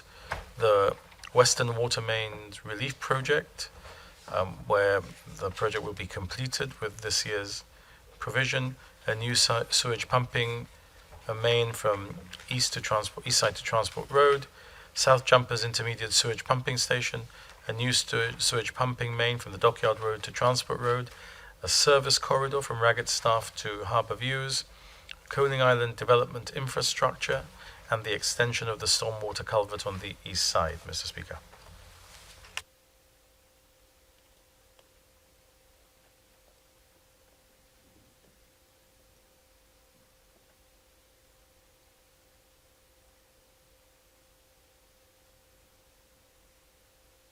So, and is any of that sort of infrastructure provision for the east side, is that sort of recouped in any way through the agreement with east side developers or not?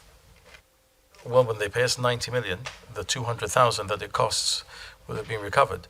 The government has always agreed to provide infrastructure to the edge of that plot.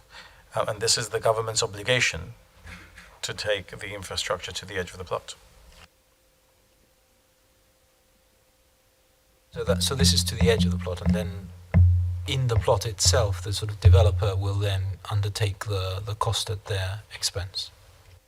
On the plot itself, it's the obligation of the developer to the edge of the plot, and interconnection, therefore, on the edge of the plot, is what the government is responsible for.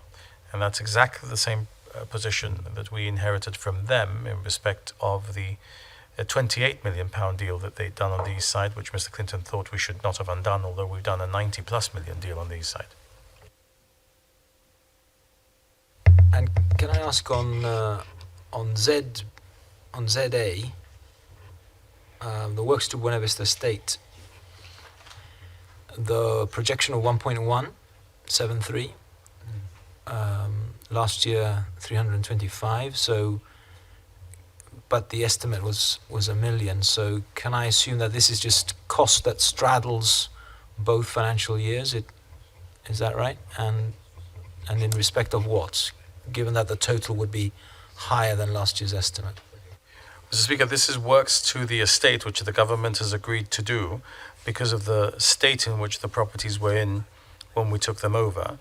We hope to be able to recover a lot of the cost that we are having to expend on these properties from the MOD, and we will have to negotiate that with them. But the reason that last year we estimated spending $1 million and didn't manage to spend it was twofold. First of all, the MOD did not move out from one of the blocks that they continued to occupy, which they were occupying in lieu of the Old Britannia House on Queensway until later in the period when it was anticipated, and therefore the cost could not be expended, and therefore part of the cost is now to refurbish that block before it is sold to the successful tenderers. And that block is the block known as Phillimore and Prevost House. Then there's a cost to repair the footpaths and the road inside the estate, which are not private footpaths and not private roads, they are highway. And then some refurbishment works which are still due in respect of some other parts of the estate where there's a balance to complete. And can I ask on ZB, which is soft loans and repairs to housing estates, for the reason that they envisage that degree of expenditure, 640,000 to housing estates. Do they have a particular projected plan in mind, having discussed that with housing estates?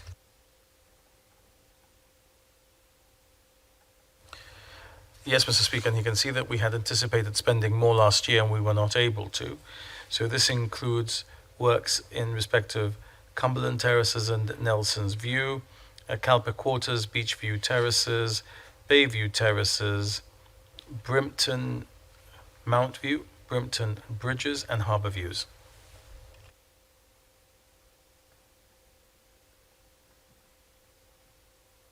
And this is engagement presumably between the government and the tenants associations, the sort of management companies of these estates, and agreements reached in respect of each? When it says soft loans, presumably there's some kind of financing put in place, which is then what, repaid by out of service charges? How does it work?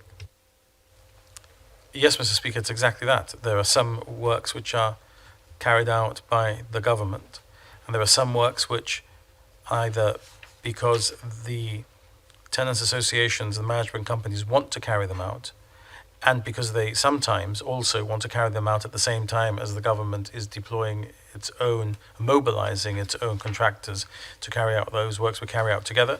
But the management company may not have the ability to finance them at this time, which would just mean having to pay for mobilization costs in the future. And the government therefore looks at what it considers is its obligations, usually as a developer in respect of these estates at the beginning of their lives when things might have gone wrong and need to be repaired as latent defects, and the things which are desirous to be done to the estates, which the management companies simply want to do and which are not the obligation of the taxpayer. And we reach an accommodation with those management companies, and that which they wish to do but the government has no obligation to do, or considers it has no obligation to do, they do, and where necessary, we provide them with loans that they then repay from the roll of service charges, which is the income of the management companies. We've been doing that for some considerable time since we were elected, and indeed it's something that they were doing when we were elected also. Can I ask on 4A, is it too early to say the kind of projected cost that joint facility would cost, the sort of UK-European Treaty joint facility?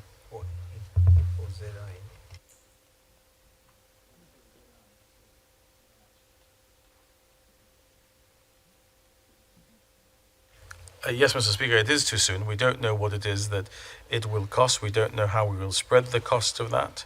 But we believe it is possible that it is a cost that may have to be incurred in this financial year. That's why we've made a token. If we did know what it was going to cost, we would have put it in there.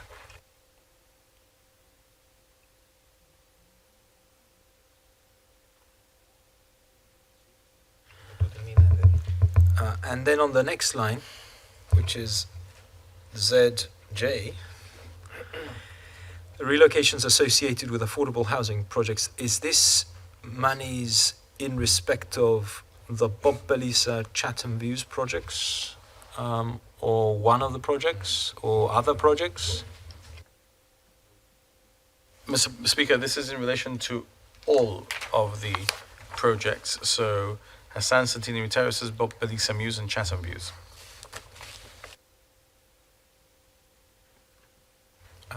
In respect of Hassan Centenary, what kind of relocations are associated with that development? Well, there are a number of leaseholders on the site in respect of leases that, in fact, the ones that need to be relocated, I think, are leases that they granted, and they therefore need to be provided for elsewhere. Not sure I understand. I mean, I understand that there are commercial leases adjoining. Is that what he's talking about? That the property extends to. There needs to be a relocation of the commercial tenants on the adjoining plots. Is that what he's saying? There needs to be a relocation of one construction tenant.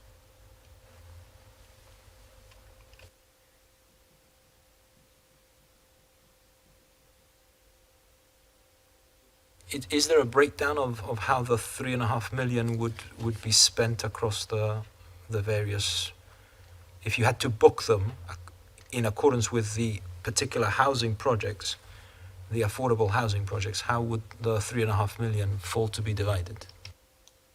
Well, Mr. Speaker, at the moment, there is a token provision made in respect of one of them, so 1,000.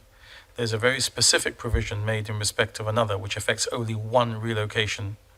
And therefore, I'm loath to give the figure because we're negotiating and hoping to reduce it. And therefore, if I give him any other number, it will be possible for the counterparty to the negotiation to know how much we have provided for, although we wish to negotiate further down from that number.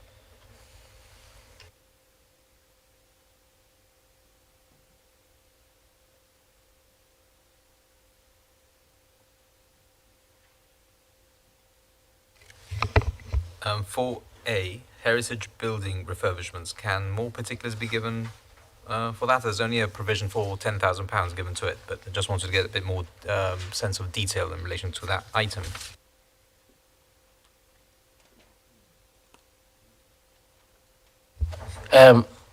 Can you repeat the actual question? I was looking for the... Yes, of course. Mr. Chairman, it's just more detail on item 4A, which is heritage building refurbishments.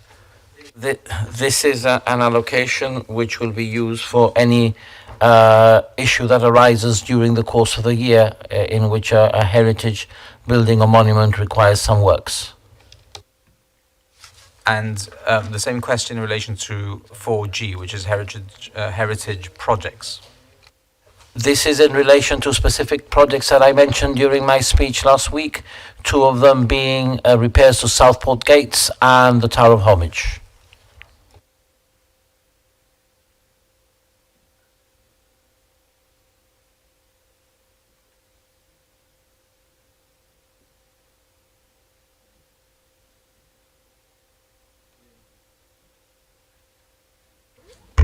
Sorry, Mr. Chairman, just jumping down to page 179, subhead 4, ZZJ, digital transformation.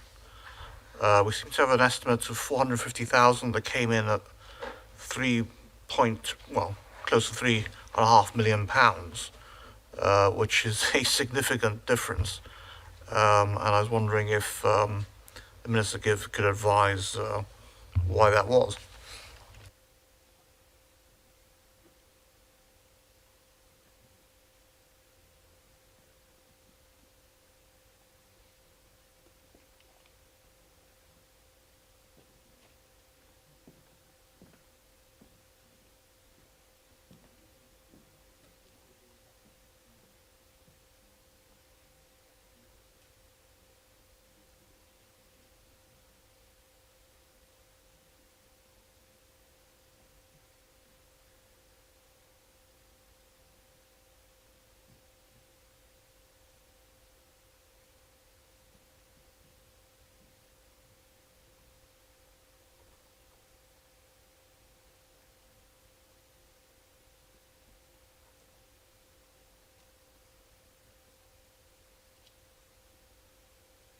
Mr. Chairman, I'll have to revert to him. It was formerly called e-services, is now digital transformation across the entire government, but I have to get that breakdown for him so that I can explain it to him more clearly. I don't have that information here.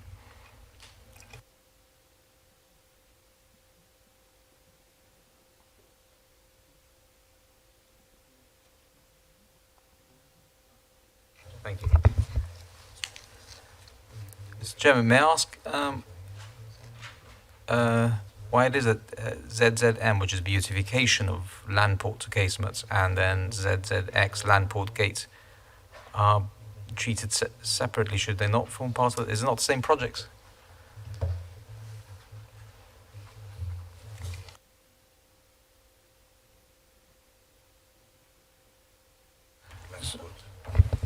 No, that's not mine. That's not. Mr. Chairman, did the ZZM, is that what the honourable member is referring to? ZZX. Right, ZZX.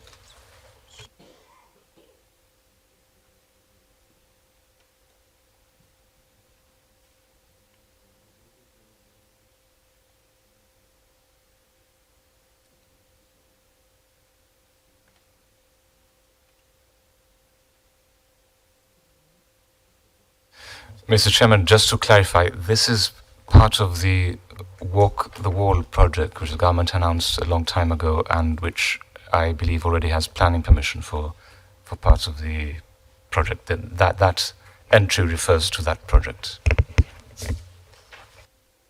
But by that entry, because I was referring to two, presumably the honourable member is referring to ZZM.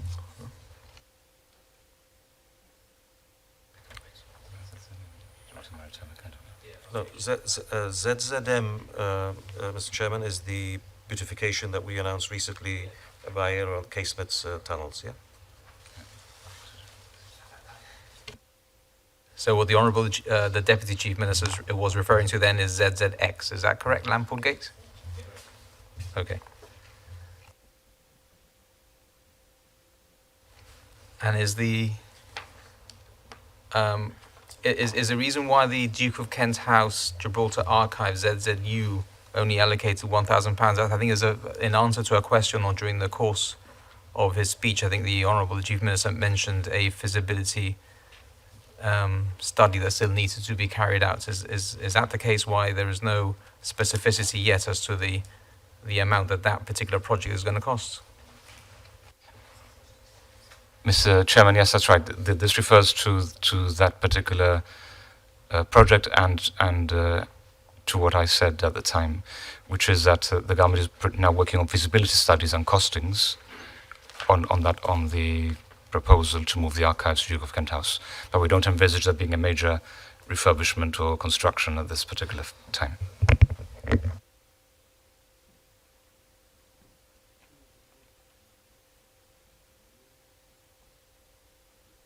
So on that same page, then at ZZY and ZZZ, the e-ID card system and the new passport issuing system, is that a standalone? Are these standalone projects, or are these in any way related to the discussions going on? If they are, the government may not wish to comment in great detail, but if they're not, if they're standalone projects, can there be an explanation of what exactly these projects are for? No, Mr. Speaker, these may be relevant to any treaty that may be entered into, but they're not about a treaty to be entered into. This is an additional machine to print more ID cards. I think we have always one. We get one new one every couple of years because of the need to upgrade the way that we do the security, and we have always the ability, therefore, to have one down and being refurbished, etc. And this is the year where we need to get a new one. And the new passport issuing system is the upgrade of the system that we maintain with the United Kingdom in respect of passport issuance.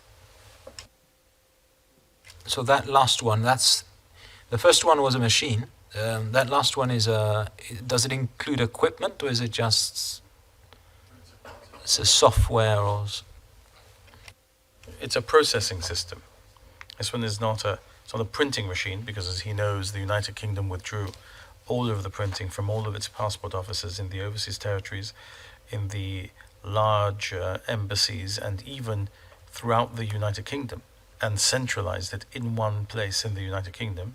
But the sending of the information is through a secure passport system, a secure system from Her Majesty's Passport Office, and this is the cost to all of the overseas territories and all of the dependencies of providing that.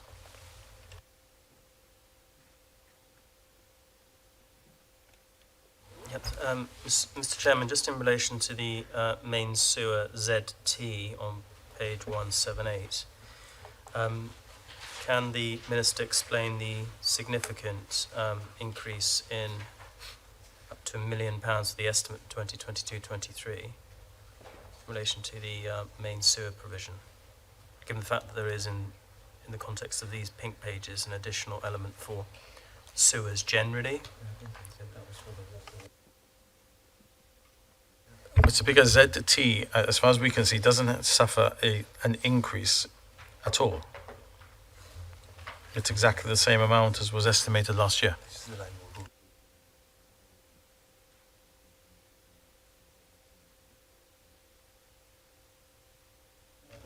No, I appreciate that it's been estimated the previous year for 1 million, then the forecast outturn was 285, and the previous 2021 was 1433. Insofar as the amount is concerned, it'd be just interesting to explain what that's for, insofar as the detail of the main sewer works, maybe. Mr. Chairman, there's no given, we can't say that we're going to spend £1 million every year because it depends on the project that we set out to achieve on that financial year. This one is the one I mentioned in my budget speech, which is, I think, from Bomhouse Lane. I think it was the largest section of main sewer within the city walls, and that then will complete the whole length of sewer within the city walls. So it's, I think, from Bomhouse Lane all the way to Ragged Staff Gates. So that's that project. And I ask, of course, is because there's an element within this as well for drains and sewers, so it's just difficult. If this is a specific Bomhouse Lane sewer remedial action, then that's fine. It just is not clear, immediately obvious from the book, that's all.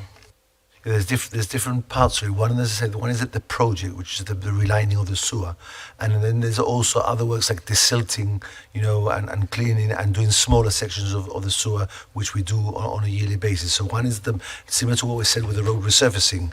One is a big project, and the other is the maintenance that we have to give our sewers if we're going to ensure that they're working properly for us, in the immediate future. Just in relation to the STTP ZU,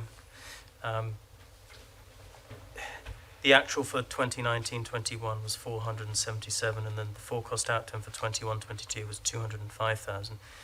Is there a reason for the significant increase to £800,000? Is this in relation to implementation of certain parts of the STTP? I know that there was an indication given in the Honourable Gentleman's budget speech about certain implementation of items there, but it seems like a lot of money, and I just wondered whether he had any further information with him to explain that. See, we're involved now with the design stages of our bicycle infrastructure.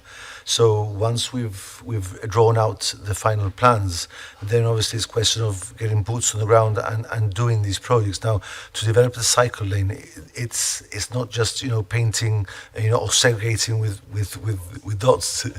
It's a lot more than that. We have to, even things like the sewers, the drains, the storm drains. For a bicycle, they've got to be at 90 degrees to the wheel of the bicycle. Otherwise, you risk the bicycle going into the. And if we're going to be moving out of the road, using part of the road where the pavement is, maybe the sewers are badly aligned. So we're dealing with every single bit of work, from the things like the drains to removing pavements and so forth, painting, using segregation. So it is a massive. It doesn't sound like much, but creating bicycle infrastructure can be pretty expensive. This is obviously part of a bigger project, because we can't think for one moment that this will be it. I mean, this is the commencement, the beginning of getting some sort of infrastructure in Gibraltar, and it's a plan that will span many years in that respect. So that's part of the segregated pop-up scheme that you're going to expand out through many of our roads. Yes, we will start with the first stage is what we call phase 0, which is to mark out using pop-up, which is temporary infrastructure, to see how things go, see how the take-up is, and obviously get the feedback from cyclists. This is like when you start off, you build a gravel road, and eventually you build up to a motorway. So this is like our gravel road for cycling. We need to create the infrastructure so people feel brave enough to cycle. And once we have the throughput of cyclists using it, then we will start upgrading. So the first stage is the pop-up infrastructure, which is removable. You change its position and see how it goes. Then once you see that it's working and the take-up is good, then you start thinking about more permanent infrastructure. And it's the people that will be saying that we want more of this and so forth. So that is the plan behind it.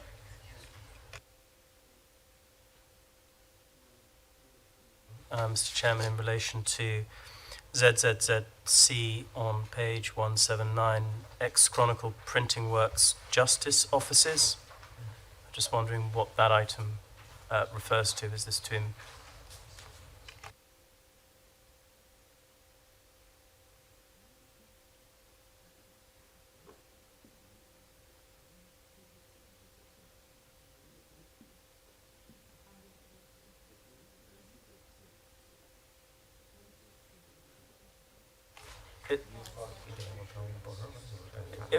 It just appears to be sort of something new insofar as the ZZCX Chronicle Printing Works, the Justice Offices. I'm just wondering what the intention is for those premises. Is that to decamp the Ministry of Justice into that particular building, or to expand the provision? Mr. Chairman, it will be premises to co-locate officers to deliver some justice projects. For example, it will be a mapper hub for police officers, social workers, probation officers to work together. And it's that kind of officers. It's not anything to do directly with the Ministry for Justice, but departments that come under the auspices of the Ministry for Justice.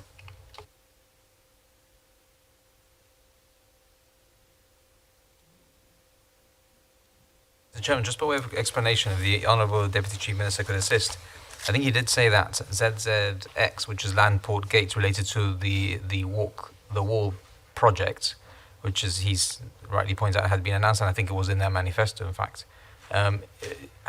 Isn't there a separate provision for that under ZZT, where it says City Walls - Walk the Wall, for which I think a nominal provision of £1,000 is made?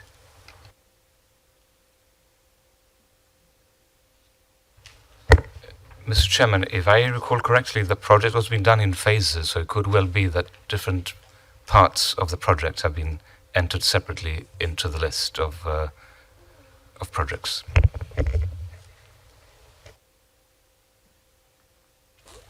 Mr. Chairman, just looking at ZZS, the mount, £400,000.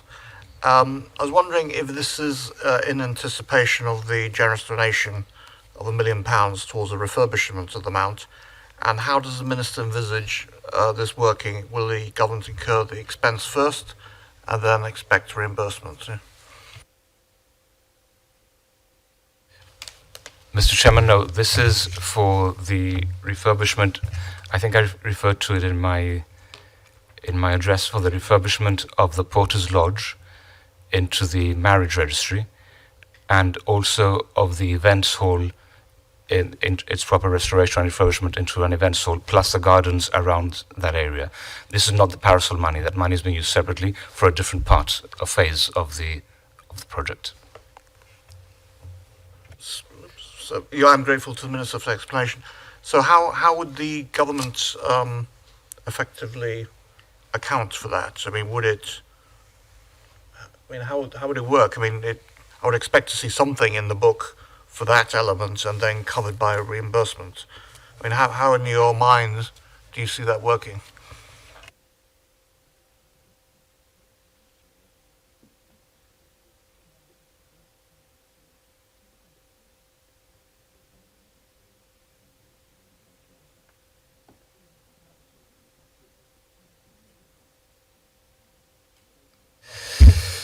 Mr. Chairman, yes, this would appear in the revenue section of the Improvement and Development Fund, which one was it, sir?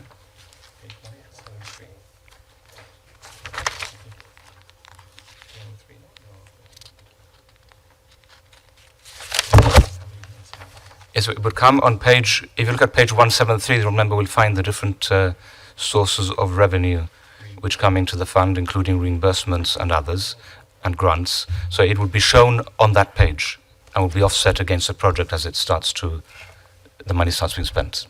Thank you. Yes, I'm grateful to the Minister. That's exactly the way I would expect it to function for the book. So based on what he's just said, then it would appear that this second phase isn't anticipated in this next financial year. Mr. Chairman, the first phase is one we anticipate this year. The second phase may or may not happen at the same time because the source of funding is separate, it's not government funding. So it may happen at the same time, but my best guess would be that at this stage, in this financial year, we would only do phase one.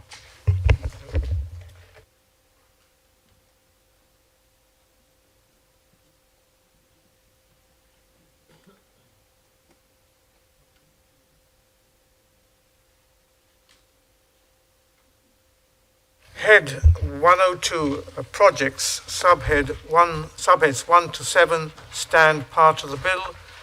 Clause 6 stands part of the bill.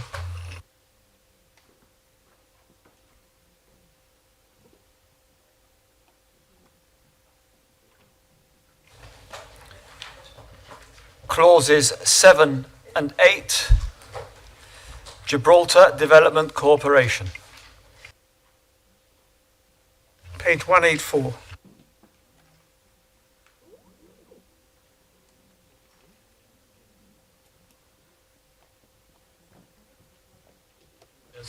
Yep. Mr. Chairman, the Gibraltar Development Corporation obviously has substantial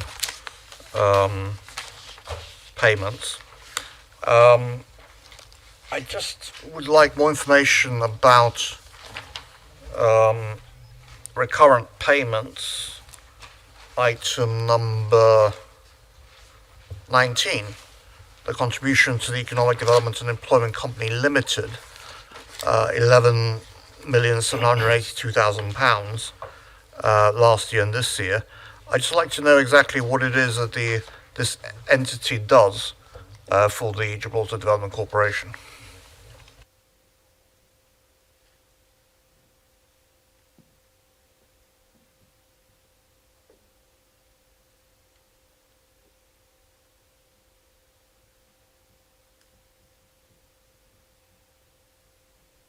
So, Mr. Speaker, this is essentially Sir Joe Bossano's head, and he's not here now. But this is the Economic Development Ministry.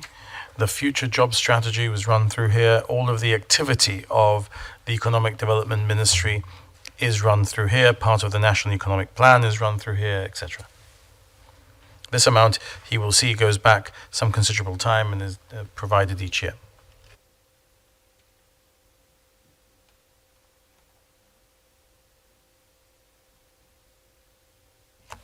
Mr. Chairman, I know this is something I keep on referring to, but would the government at least commit to publishing the accounts of this entity on an up-to-date basis in the very near future rather than later? Because obviously significant amounts of money are being spent through this entity. Mr. Speaker, yes, the government is committed to publishing the accounts of all the government corporations as soon as possible. So, Chairman, on subhead 25, training and development courses, it says other projects government financed with a projected increase twice the amount of what the focus outturn was for last year. Can we have some information on what projects it does entail and what are the future ones? Speaker, it may be an increase on the forecast outturn, but it's exactly the same estimate, which is being run by the Economic Development Company. And it's just a question of whether the courses are taken up and therefore whether the cost is incurred.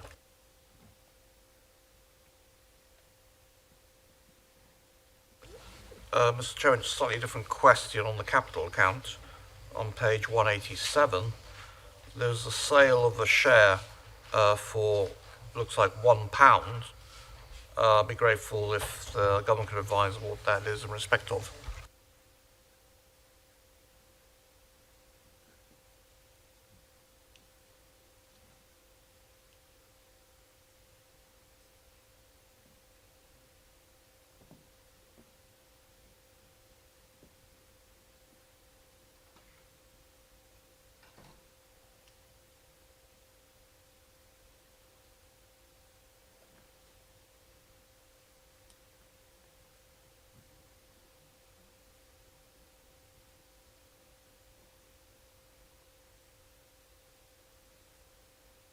Yes, Mr. Speaker, it's the sale of one share, which is part of a restructuring of the internal way that the government companies are held. We're racking our brains just to remember, because we spent a lot of time working out how we would do this and how we would restructure, but it was X months ago. And it's not often, Mr. Speaker, that you see in these estimates £1. You usually see 1,000, but it's £1 because it is precisely £1 for one share. Yes, Mr. Chairman, I fully appreciate that from the book. My question is in respect to the shares of what entity?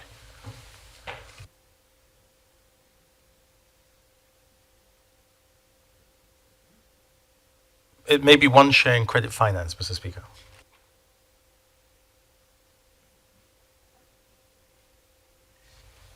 And Mr. Speaker, if my memory serves me correctly, I have seen one share of credit finance appear in the recent summary of the investments of the Gibraltar Savings Bank. First of all, am I correct that is the same share?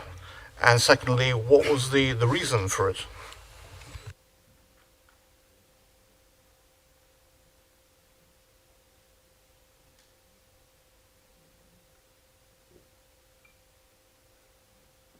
So it's to permit a distribution of profits, Mr. Speaker, in that company, because otherwise, because of the preference shares, if you don't do the exercise that we're doing now, you're not able to pay the distribution of profits.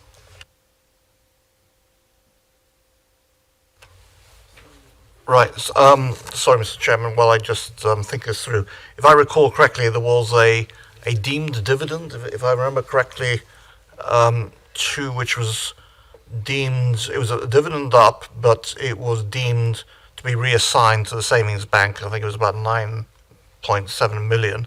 And by effectively giving the savings bank this particular share, it would avoid that problem in future.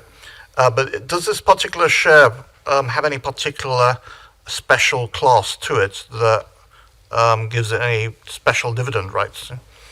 No, Mr. Speaker, it's an ordinary share, but if you don't do it this way, you have to do the deemed dividend, which is what the Honourable Gentleman has identified. This way we can do it direct.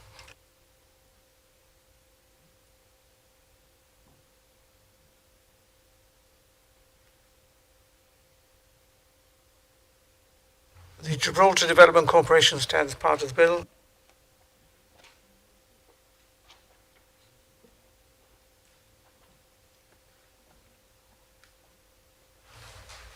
Borders and Coast Guard Agency. H211.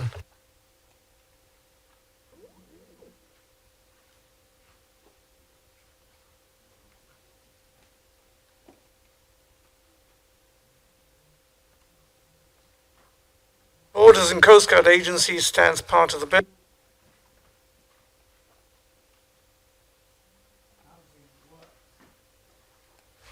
Housing Works Agency on page 214.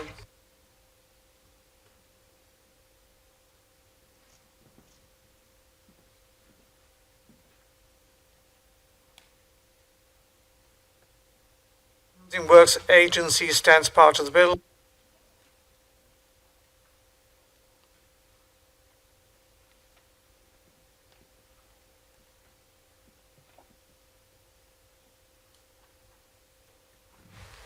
Gibraltar Sports and Leisure Authority on page 217.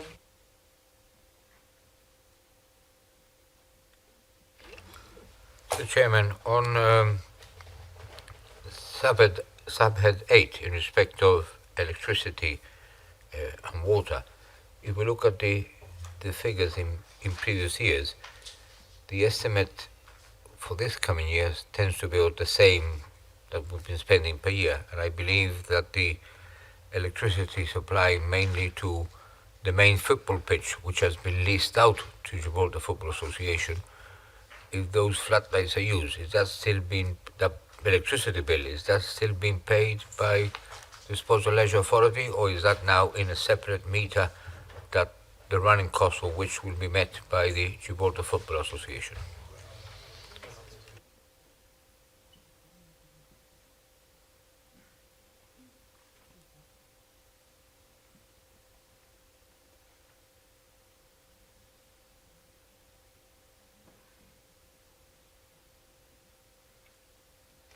So, Mr. Speaker, the GFA pays for its own utilities. This is not GFA related. I wonder whether the Honourable Gentleman needs to look back and then calculate the increase in the utilities and the other sites that have come on stream, and that probably balances out.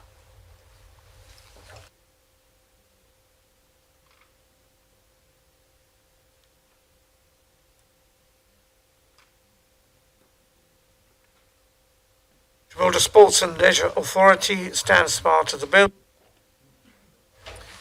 Gibraltar Health Authority on page 220.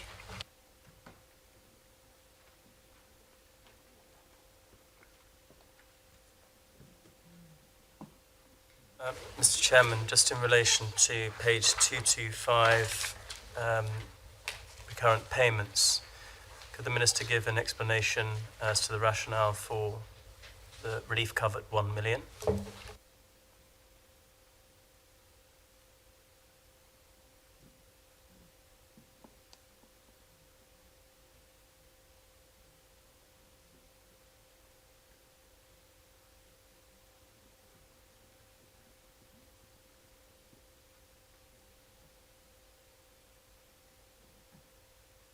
Mr. Speaker, I refer the honourable gentleman to the statement I made in my reply speech where I addressed this specifically.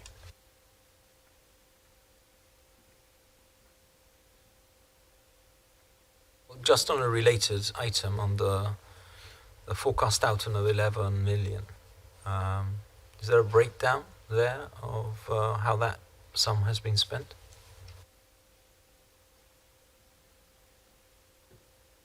Mr. Speaker, I think I actually gave him the breakdown yesterday during the course of my speech. I know he might have not wanted to hear much of what I had to say, but 4.3 came from the COVID Response Fund, which you can see at page 228 at the top, and the balance is having to provide the relief cover necessary as a result of the continued pandemic, which had rolled on in a way that we hadn't expected when we had prepared the estimates in January, February, March of 2021, because in the financial year 21-22, the pandemic continued and therefore we had more cover that we had to provide, etc., etc. It's what we say is the demand-led cost of ensuring that the GHA had the individuals available doing the jobs that were needed when others were not able to do them, and what he says is my terrible mismanagement and the reason why I couldn't be trusted. Well, I'm asking for a more specific breakdown, without getting into that, because we're past to the second reading, otherwise we'll be here all day.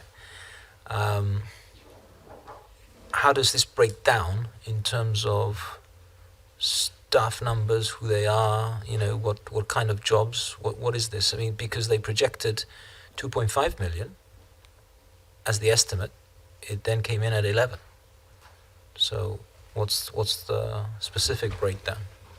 Mr. Speaker, I don't have the management accounts here, but we do have the name of every individual who was paid as a result of this.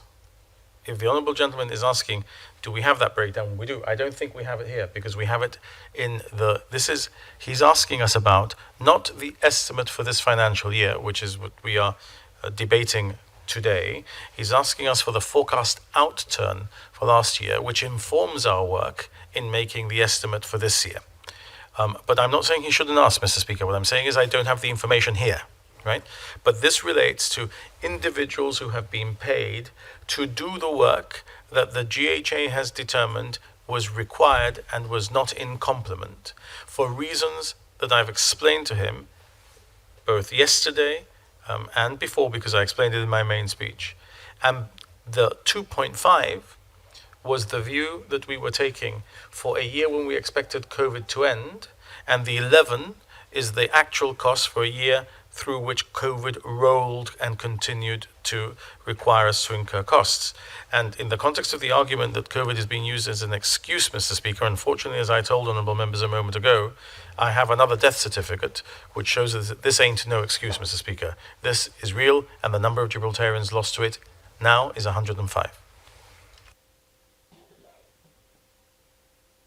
I think it feeds into another question we asked about how realistic is the 1 million figure, really, because the Chief Minister has referred to what's happening in the United Kingdom and in relation to the sad loss of another life. The reason why the forecast outturn is 11 million, and we put this in our budget speech in our contribution when we talked to the principles of the bill, but we asked the question how realistic was the 1 million in that context.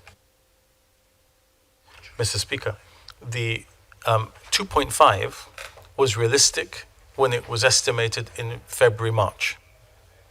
The 1 is realistic when it's been estimated this March.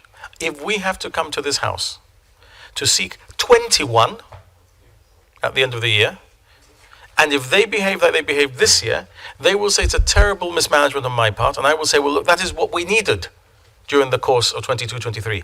I do hope that we'll need less than 1 million, and that we will not have to have people wearing masks in the hospital again going forward, throughout the year, and that we don't have another spike. But the honourable gentleman is asking me how accurate our estimate is in the face of the hopefully last roll of the pandemic dice. And it is literally a roll of the pandemic dice. We could have put £1,000 in here so that it was obvious that it was literally just a token.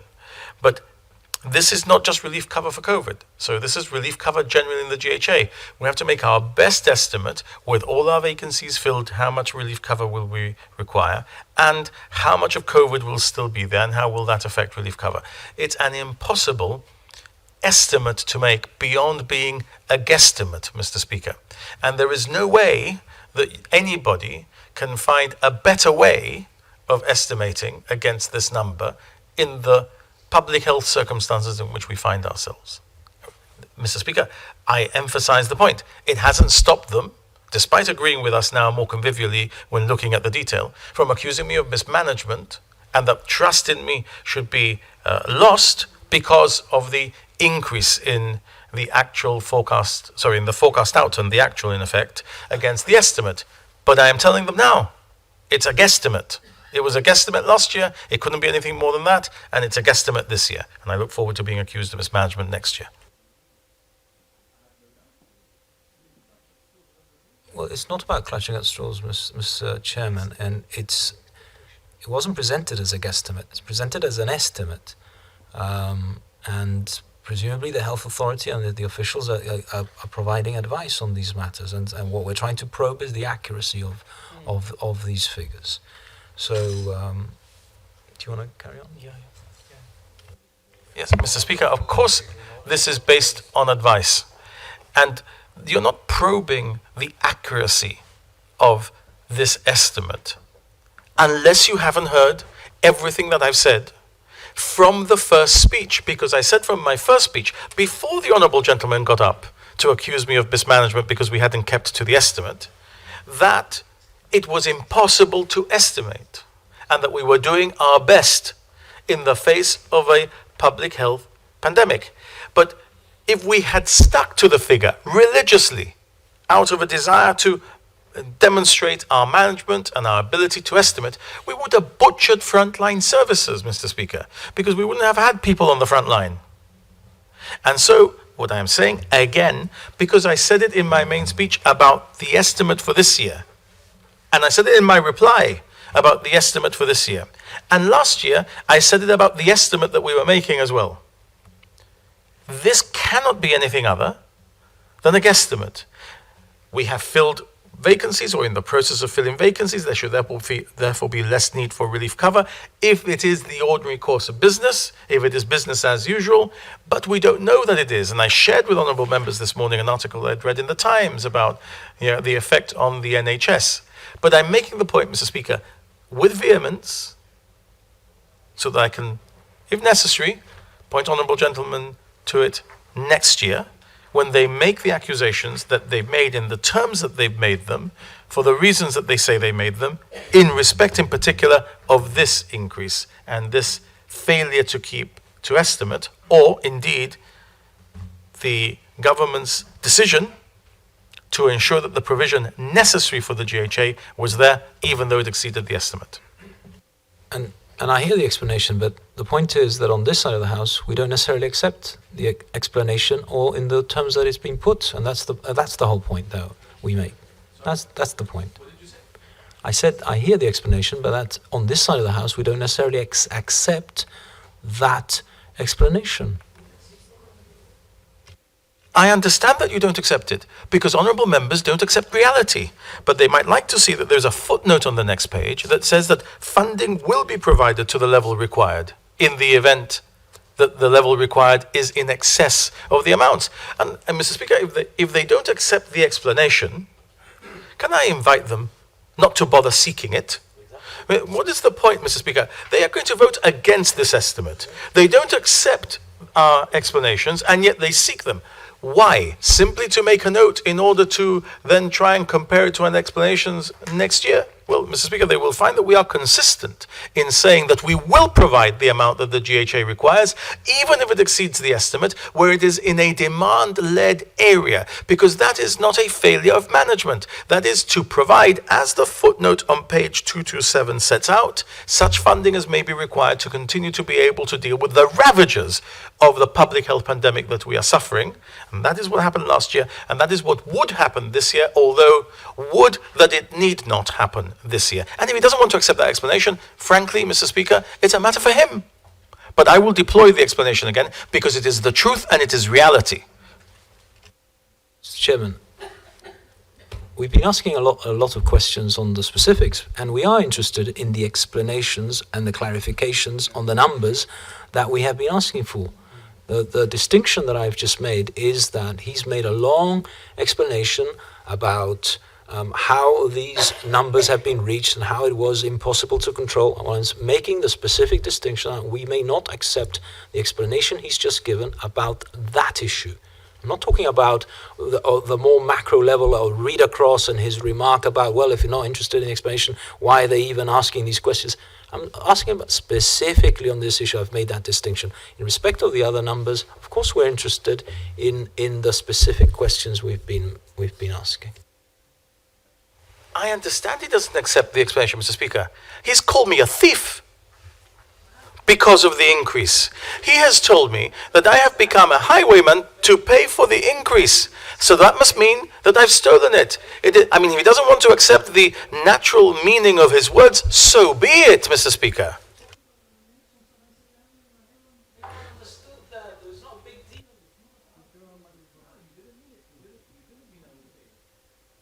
Be serious. I mean, that it was an exchange. He was talking about the Renaissance, and I made an allusion which was intended to be a comic, and everyone understood it like that. He's made an exaggeration of it. Fake outrage, Mr. Chairman. Mr. Speaker, Mr. Chairman, I am extraordinarily grateful to the honourable gentleman that he has clarified, although he had an opportunity to do so yesterday when I was replying, but he didn't seek to have me give way because he wanted to clarify that he called me a highwayman in jest, that he didn't mean it, and that he does not believe I am a thief. It means, and he's saying, of course, and I genuinely, Mr. Speaker, Mr. Chairman, I genuinely appreciate his belated but hugely important clarification. Are we ready to proceed? Right, okay.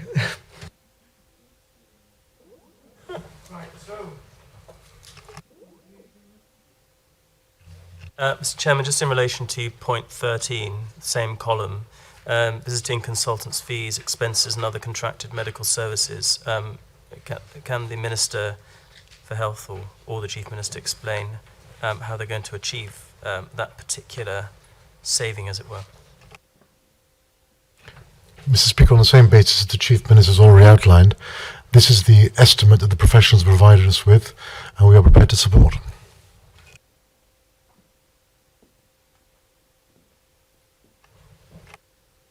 In relation to 14, recruitment expenses, forecast outturn 2021-22 is at £2 million.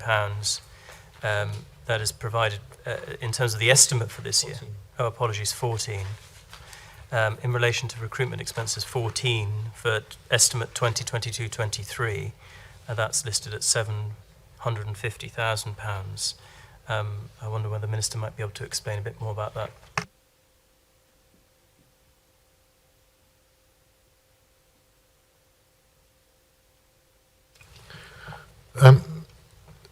Mr. Speaker, it's all related in terms of the extra number of people that were needed during COVID, which we hope not to be needing during the course of next year. When you have relief cover at the extent that we did, that obviously had a cost to it, not just in respect of the recruitment, but also in respect of the expenses of bringing people over while they're here and accommodating some of them whilst they're here for the period that we're providing relief cover. So in relation to the recruitment expense, that 2 million that was spent 2021-22 relates to the payment of fees towards agents and also the the bringing over of resource potentially, because I think there was one aspect of flying nurses over, was that in relation to that resource being imported for the benefit of the GHA? Yes, Mr. Speaker, it relates to bringing people here, accommodating them, some of them on short-term arrangements, and then them leaving.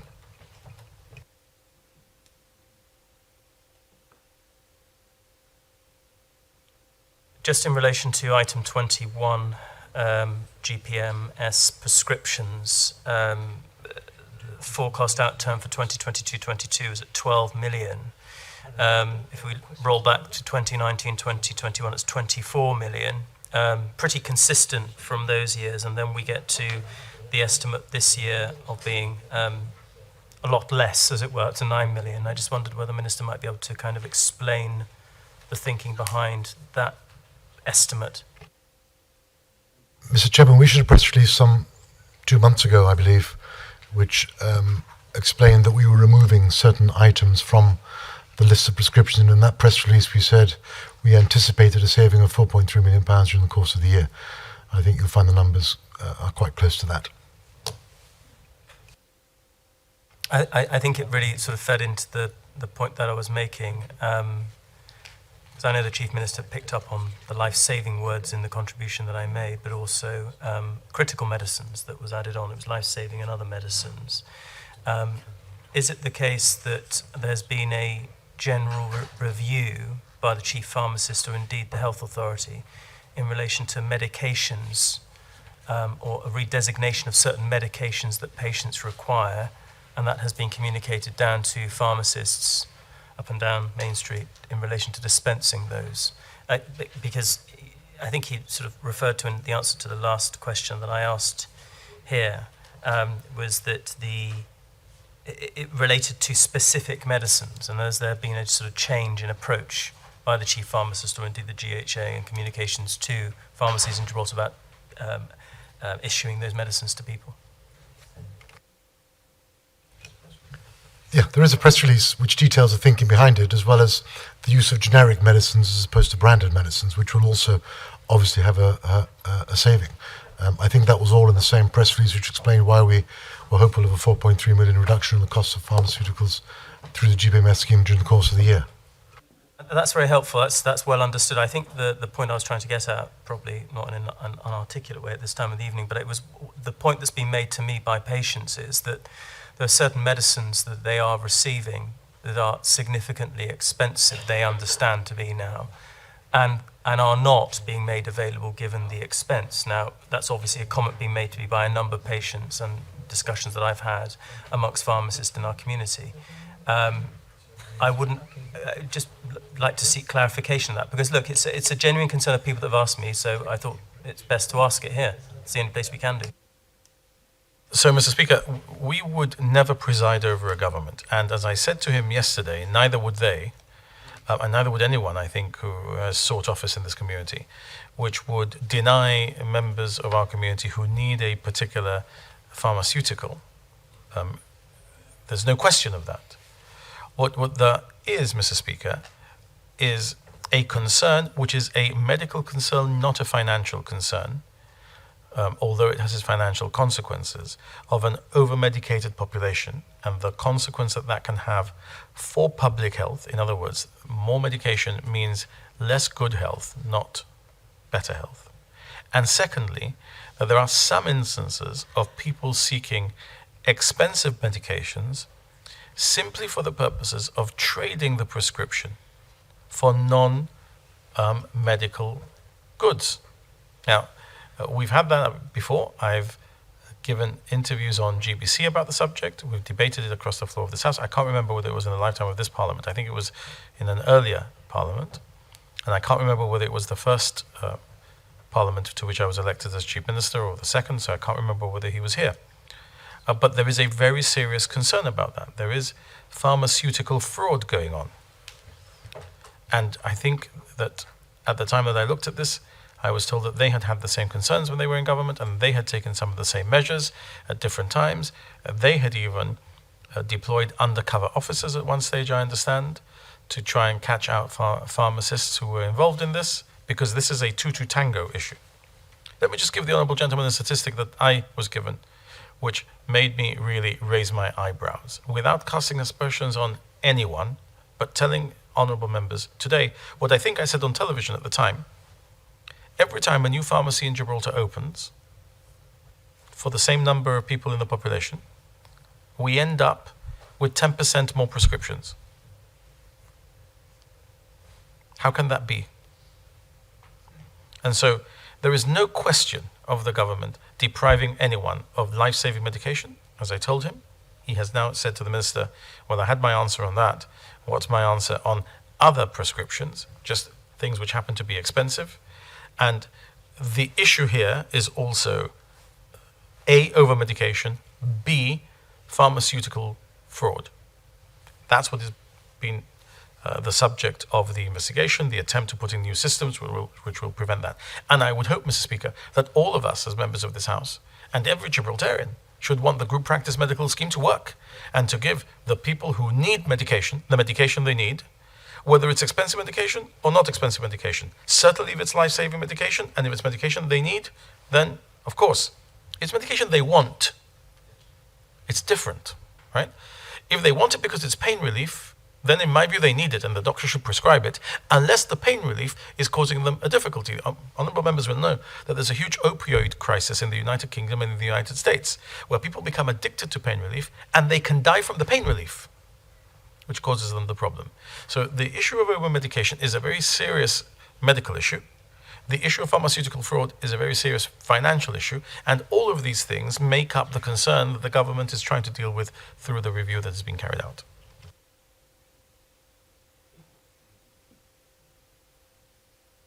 Speaker, I thank the honourable gentleman. That's a very helpful answer.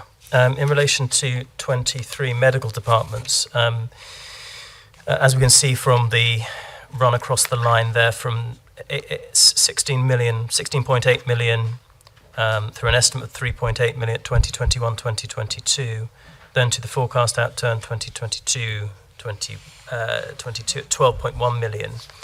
Apologies, I've lost my train. There was 18.2, and then the reduction to 5.7 million, very significant reduction there, at least on the surface of the items. I just wondered how the rationale for that also, insofar as medical departments, is quite a generic description. And perhaps the Minister might be able to explain the rationale for that, on what on the surface looks like a reduction.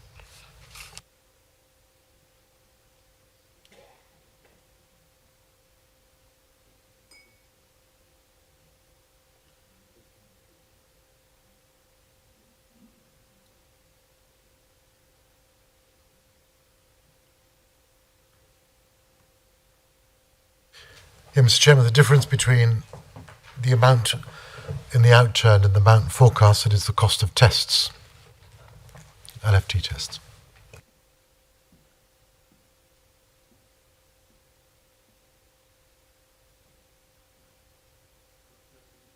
This will be about 13 million in tests that has been run through the medical department aspect of this. Okay.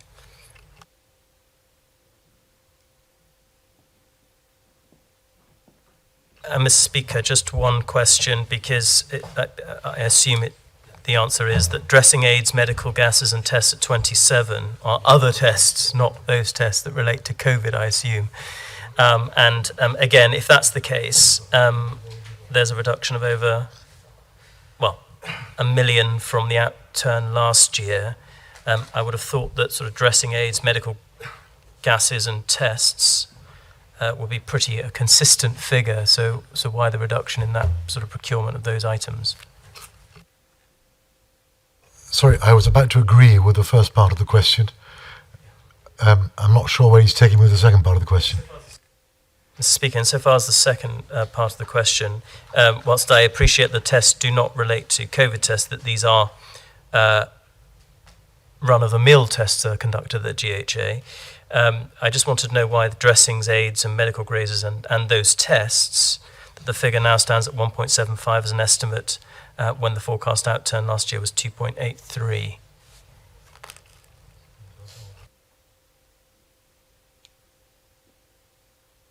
You're referring me to the reduction from 2.8 to 1.7?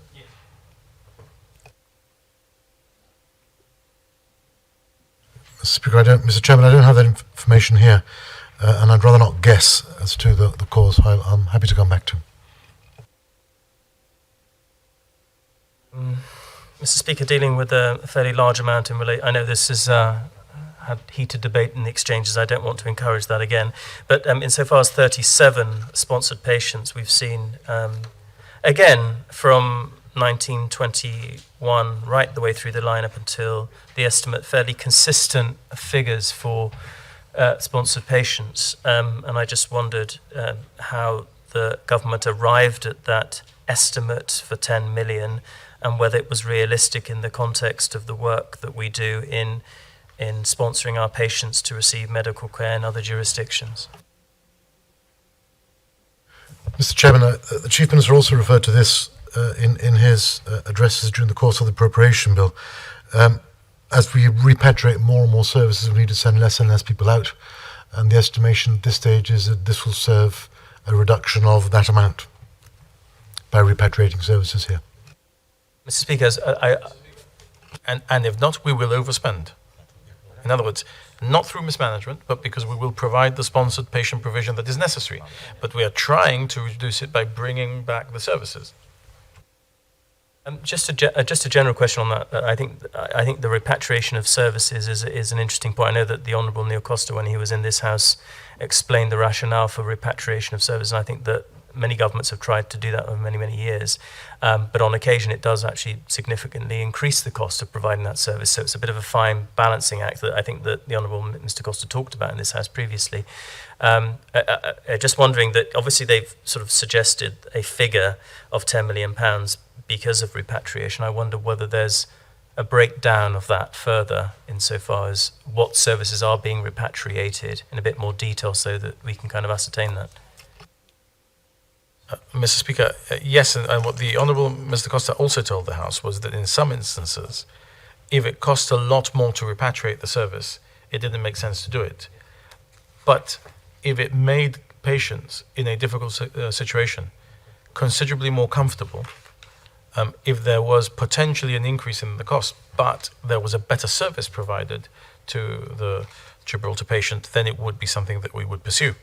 And then Mr. Costa left this House, we had the general election, and no sooner had we had the general election, we had a pandemic. And literally, we had works which had been ongoing, we had cleared areas which were going to be used to provide certain services, and those areas then had to be used for pandemic purposes, etc., etc. So that is why the Honourable Gentleman is right to point to things that were said during the lifetime of the last Parliament, and that we're now in the second half of this Parliament, and we haven't been able to do those things. But that is the criteria that is in our minds. When you look at the cost of the repatriation of services, you have an indication of how many people you send away in respect of those services, and you can do, again, I emphasize this, a guesstimate, which is a finger in the air, if we have no longer got to send the people who we sent for this service away from Gibraltar. How many people on average do we send away for this service? What does that mean in terms of sponsored patients? Maybe we can make that saving. But of course, like everything in medicine, those are averages. You might actually find that there's a year where you don't send anyone for a particular service. It's very unusual. But say you were to send usually 70 people for angiograms to the United Kingdom. I'm not a doctor. I think we send angiograms to the Costa del Sol. But say you were to send 70 people for angiograms in the United Kingdom, and you send 70 every year. And so you do an average, and it works out to 70. And you then say, well, how much do those 70 cost you in terms of sponsored patients? Say it costs you 4 million. So you say, well, we can reduce for 4 million, right? Because we're going to treat the 70 here. And then the following year, you have 10 angiograms. So the amount that you've invested is not going to show you as much of a benefit as you expected because you're not treating 70 in your new angiogram facility in Gibraltar. Or you have 170 and you treat 70 and you have to send 100 out because you can't deal with them even though you've repatriated the service because you don't know how many angiograms you're going to get in a year, even if you've had a pattern of angiograms for a number of years.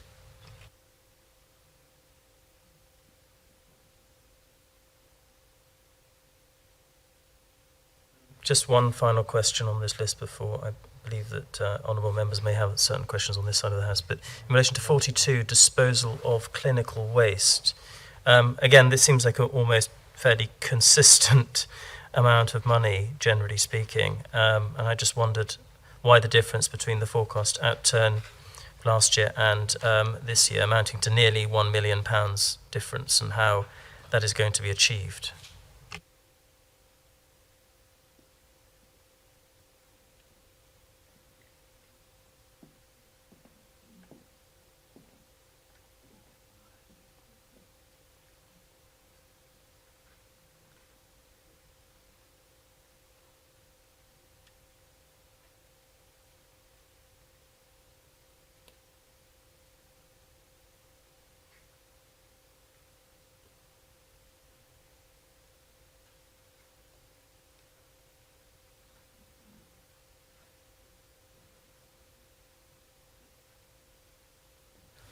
Mr. Chairman, the forecast outturn is influenced again by COVID. Around £400,000 of that cost is disposal of COVID-specific waste.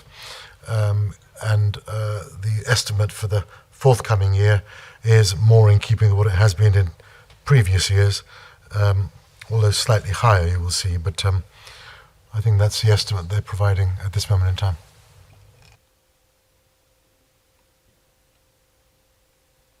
Just one question in relation to page 226 on the Europort Paediatric Centre. I assume that all children's services are dealt with in respect to the Paediatric Centre. That's the first question. I have a follow-up on that, depending on the answer. Mr. Chairman, I think the Children's Paediatric Centre has always been intended to cover all aspects of the paediatrician services the hospital provides.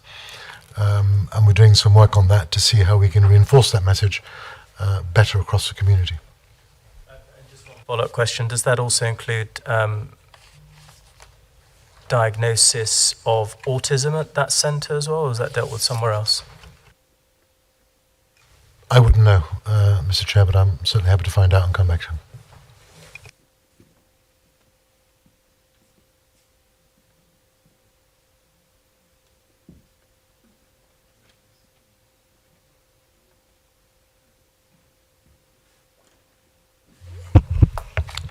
Sorry, Mr. Chairman.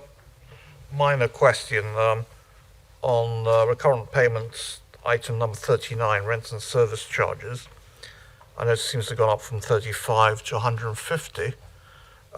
And just by way of aside, I know you have a section specifically for rentals, which goes from 48 to 52. And I was wondering, well, first of all, what is the increase in respect of? What is the rent for? And should it perhaps not be reclassified on the subheading later on?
Mr. Chairman, I'm afraid we don't have that information available.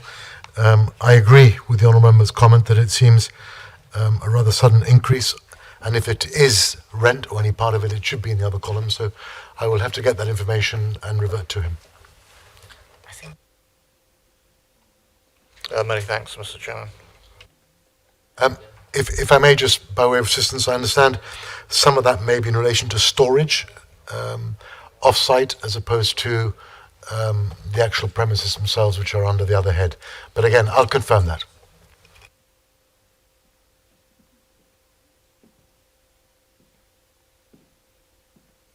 Gibraltar Health Authority stands part of the bill.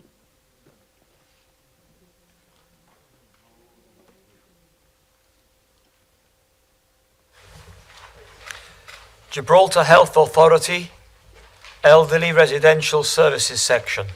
That's on page 230.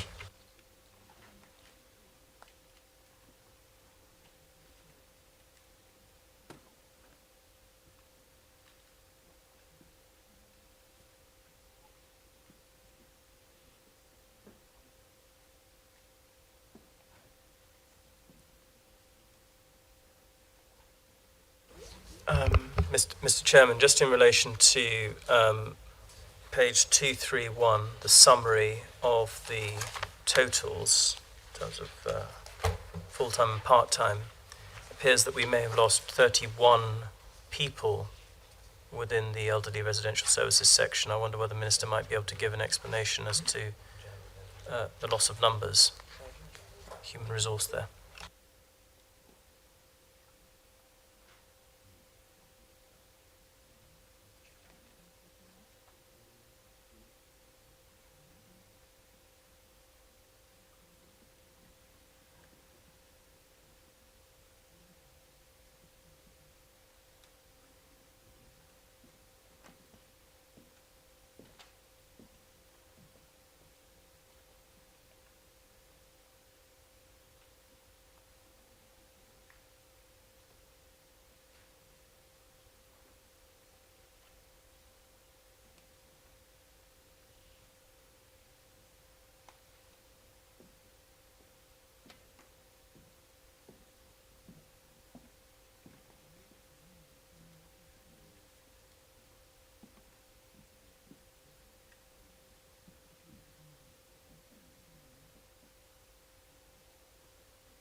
Mr. Chairman, I understand that the reduction in numbers is a result of the Jewish home and people moving from here onto the books of the Jewish home.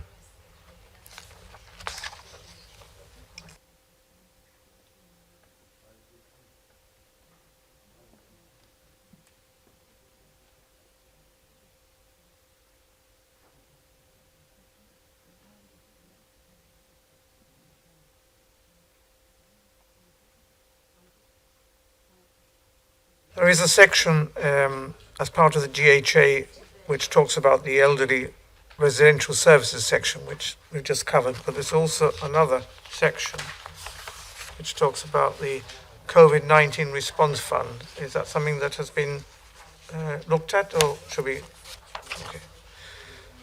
Okay. Gibraltar Health Authority Elderly Residential Services section stands part of the bill. Care Agency.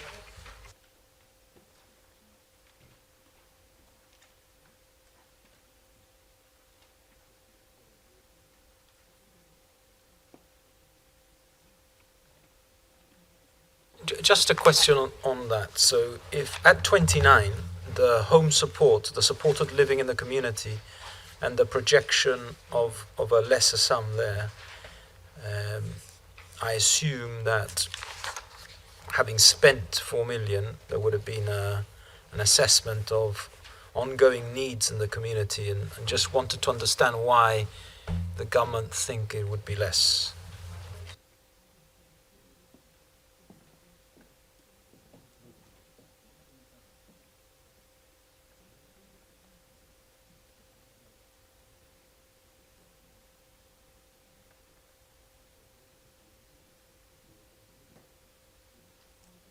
Mr. Chairman, during COVID, over £1 million, 1.18, was spent in providing additional support to families who were at home, as opposed to under our care.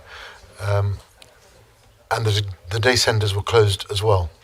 And so more support was provided. We believe that by removing that support, we'll get much closer to the number that we believe we should be spending in this respect.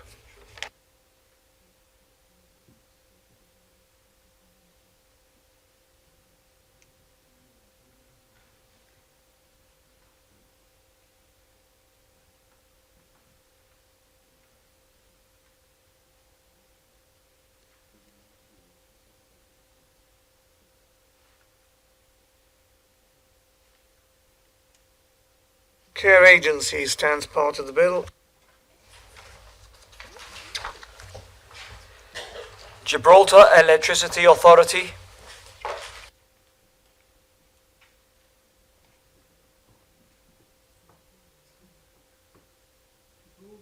Electricity Authority stands part of the bill. Gibraltar Port Authority.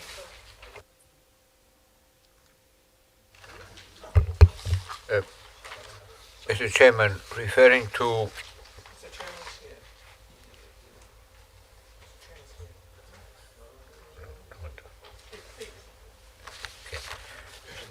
Sorry, Mr. Chairman, referring to a question I asked before on the previous page, and the Chief Minister kindly pointed to me that perhaps the answer could be found in the green pages.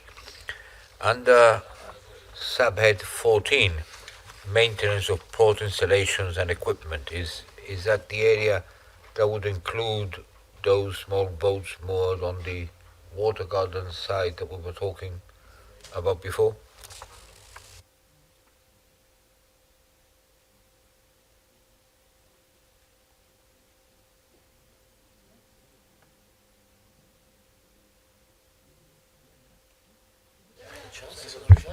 Mr. Chairman. Mr. Chairman, yes, it's on the, as the Honourable Member said, on the green pages. So it's at page 252, under capital account, you'll see payments, and then you'll see works and equipment. I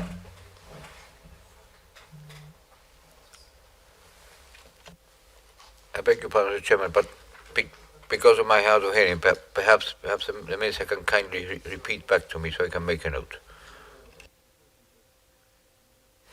Mr. Chairman, it's on page 252 under capital account and then payments, and you'll see works and equipment. Capital account, then there's payments underneath receipts, and there's works and equipment.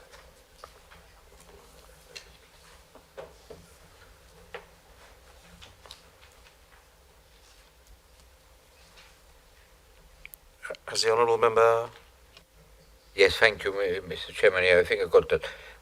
One clarification, is the whole 522,000 exclusively reserved for that project, or are they sort of amalgamating different subsections, bringing a grand total as per the estimate book?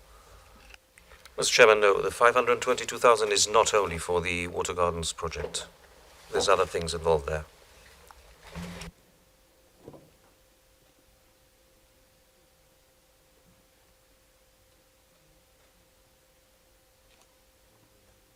Gibraltar Port Authority stands part of the bill. Clauses 7 and 8 stand part. The schedule. The schedule stands part of the bill. The long title. The long title stands part of the bill.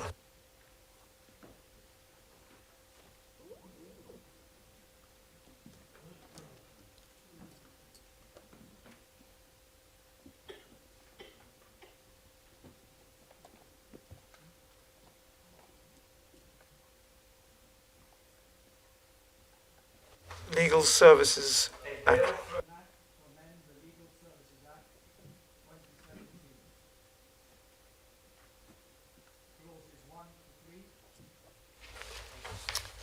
1 to 3 stand part of the bill.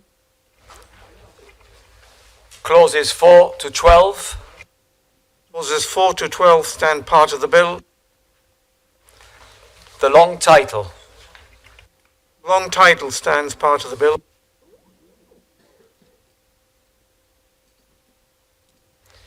A bill for an act to make changes to amend the Traffic Act 2005. Clauses 1 to 3. I believe there's an amendment to be moved.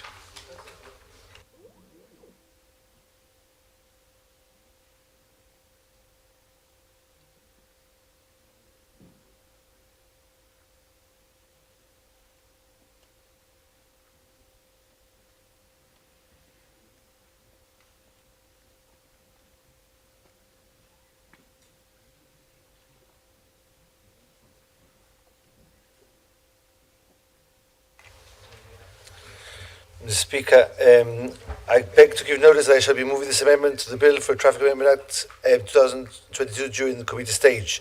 The amendments are as follows. 1. Substitute the following for paragraph A in clause 3.3. A in subsection 1. 1. After paragraph C, insert the transport planner for the government. In paragraph E, delete and 3 for paragraph F, substitute 3 other members appointed by the government, and 4 after paragraph F, insert 1 person appointed by the government after consultation with the Gibraltar Cycling Association, and 2 after clause 3.3, insert 4 in section 65.2, insert the following paragraph after paragraph B.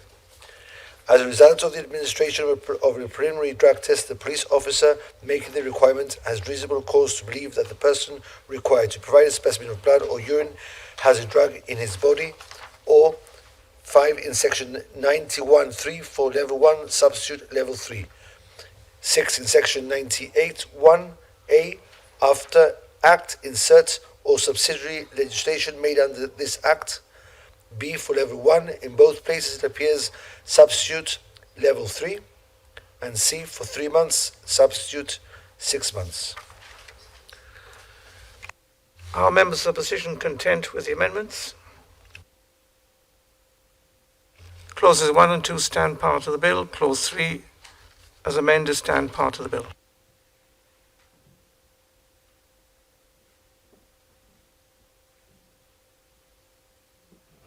The long title stands part of the bill.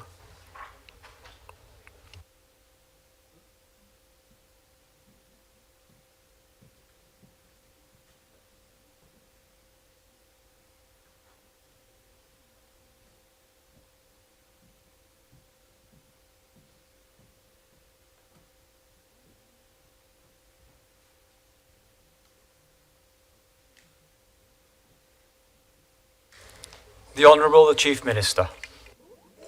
Mr. Speaker, I have the honour to report that the Appropriation Bill 2022, the Traffic Amendment Bill 2022, and the Legal Services Amendment Bill 2022 have been considered in committee and agreed to with some amendments, and I now move that they be read a third time and passed. Those in favour of the Appropriation Bill 2022? Mr. Speaker, I call a division. A division is required.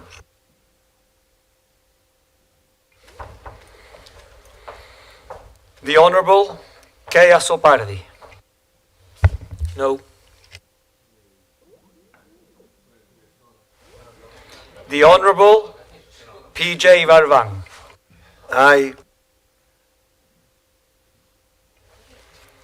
The Honourable J.J. Bossano. The Honourable T.J. Bossino. No. The Honourable R.M. Clinton. No.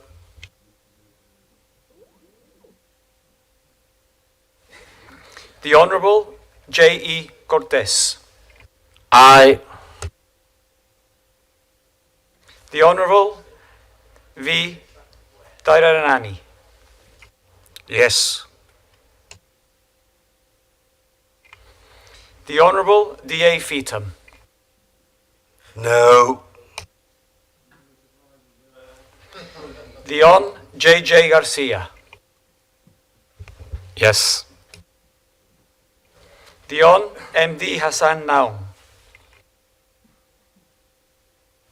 The Hon. A.J. Isola. Aye. The Hon. G.H. Ligudi. The Hon. S.E. Linares. Yes. The Hon. E.J. Phillips. No. The Hon. F.R. Pigardo. Yes. The Hon. E.J. Reyes. No. The Hon. S.J. Sacramento. Yes.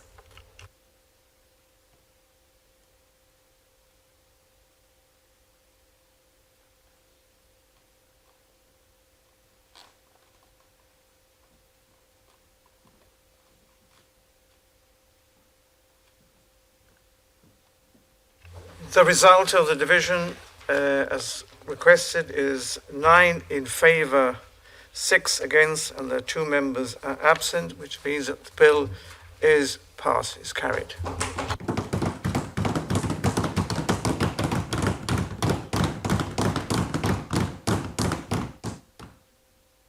Mr. Speaker, before we carry on with the rest of the business that the House needs to deal with this afternoon, I'm conscious that you've been in the chair since we started the exercise, and I wonder whether this might be a convenient time to take a short recess until 20 to 8. House will now recess to 20 to 8.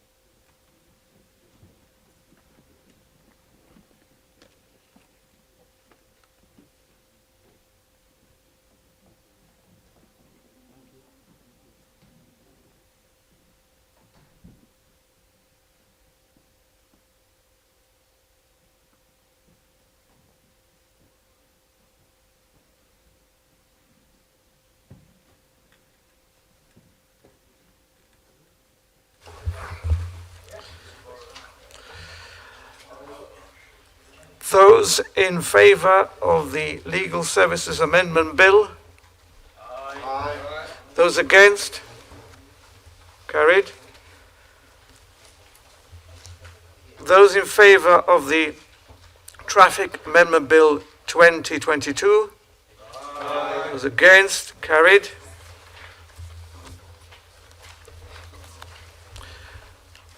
I think we now revert to questions. Those who remain from the beginning of this session.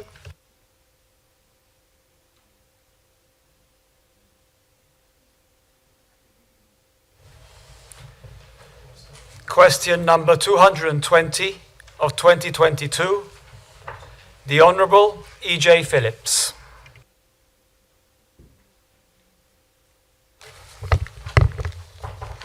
Further to written question W14/2022, can the government state what it is doing to encourage our taxi fleet to go green?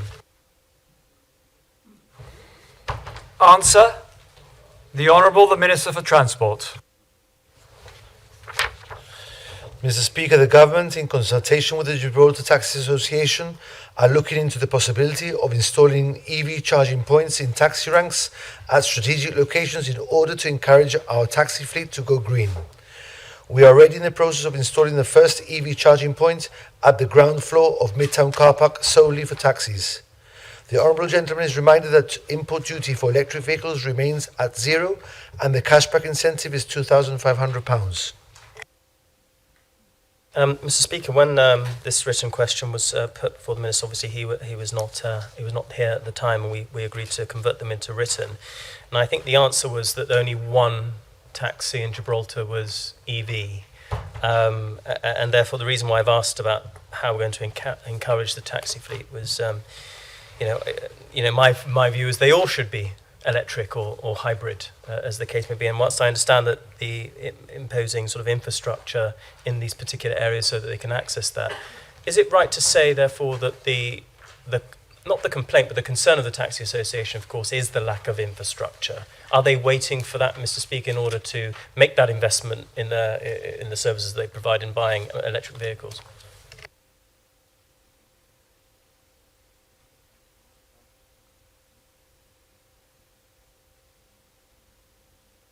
Mr. Speaker, the Taxi Association, I think there was a process of testing. They tested some vehicles out with one of the local businesses. And there's always, I think the biggest fear is range anxiety. I think that's what they were most fearful about, that they wouldn't be able to do their full day's work on a charge. So now, as you rightly say, and in my written reply said that there was already one electric vehicle. I think that will probably spread like wildfire, because obviously the cost of fuel nowadays obviously will make the e-vehicle a lot more attractive. And I think they've satisfied their doubts as opposed to range anxiety, and they know they can use it for the whole day. So I think it'll push on a lot quicker now, especially because there's one in the fleet already and they can see it, and obviously they'll talk about it, and very soon I think there'll be more. And as I've said in my reply, we will be placing or looking and working with them to see where we can place some EV charging points at ranks as well, other than the coach park, and that will, I think, help them in that respect too.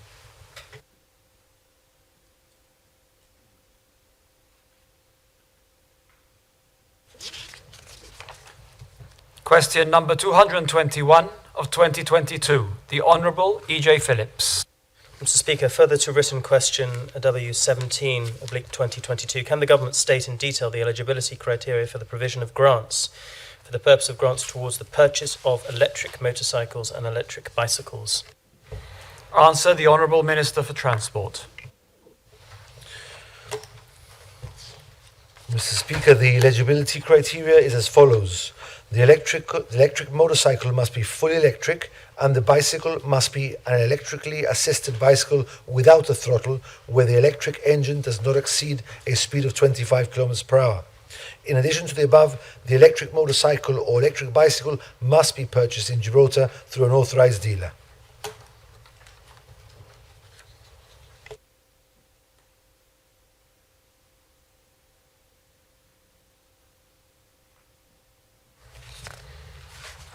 Question number 222 of 2022. The Honourable, the Leader of the Opposition. Mr. Speaker, what is the rationale for applying higher fees to persons from the same household who seek a zone parking permit and someone else in the same household is renting an indoor parking space elsewhere? Answer, the Honourable, the Minister for Transport. Mr. Speaker, when an individual owns or rents a parking space and another member of the same household applies for a zone permit, he or she will enter into Tier 2.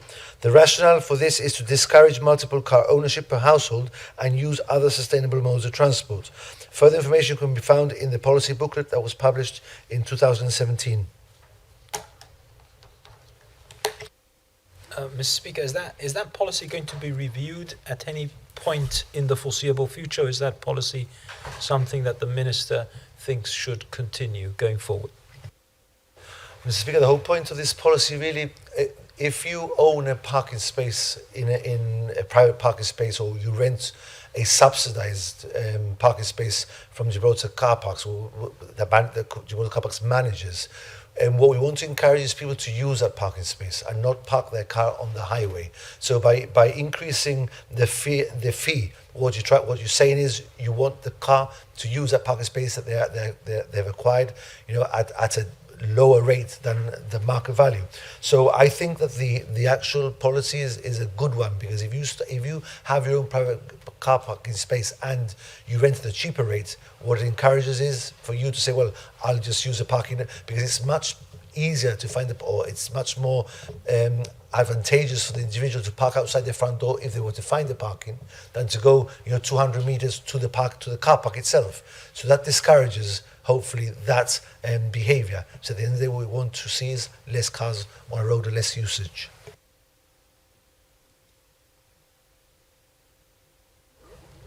Question number 223 of 2022. The Honourable, the Leader of the Opposition. Mr. Speaker, can the government state the revenue by way of parking fees paid by residents, householders, resident of the various parking zones for a first vehicle broken down by parking zone and by numbers of permits per zone? Answer, the Honourable, the Minister for Transport. Mr. Speaker, I will answer this question together with questions 224 and 225. Question number 224 of 2022. The Honourable, the Leader of the Opposition.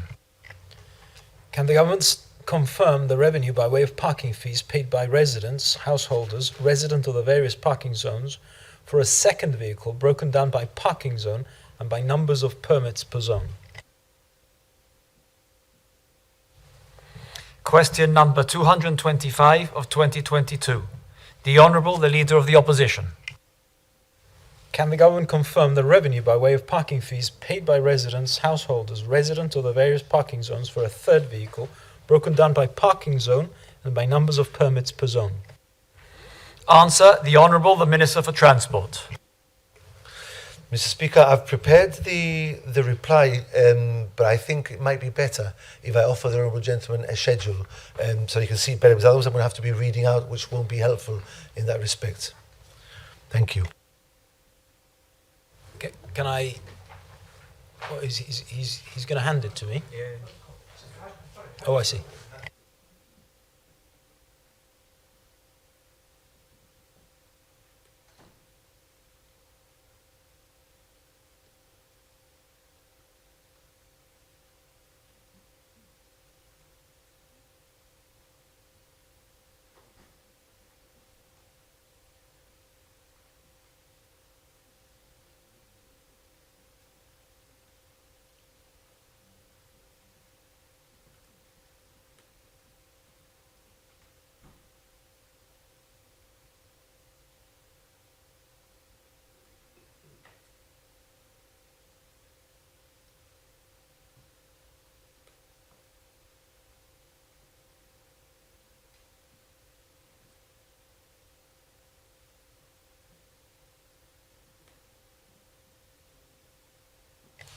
Mr. Speaker, can I just ask, first of all, I'm grateful for the breakdown, which is very helpful, and there may be further questions that I ask in future meetings in respect of that, but can I understand the note on Tier 1?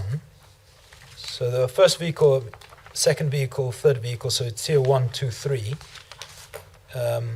where it says that Tier 1 is a combination of pensioners and Tier 1 permits. What does that mean? Mr. Speaker, that the pensioner gets a 50% discount on their permits. So Tier 1 could be at the full rate for a non-pensioner, or it could be at half rate for a pensioner.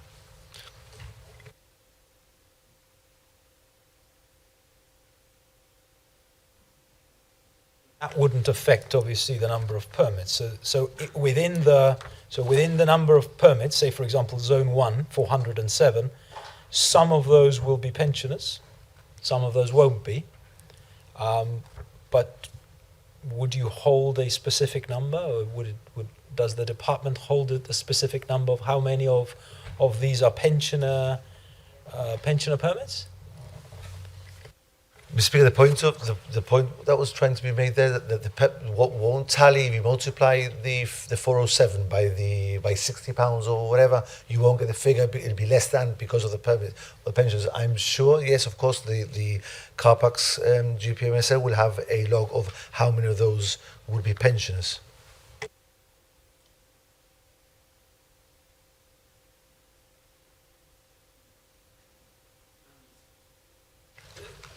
I mean, slightly off, but related to the questions I've been asking.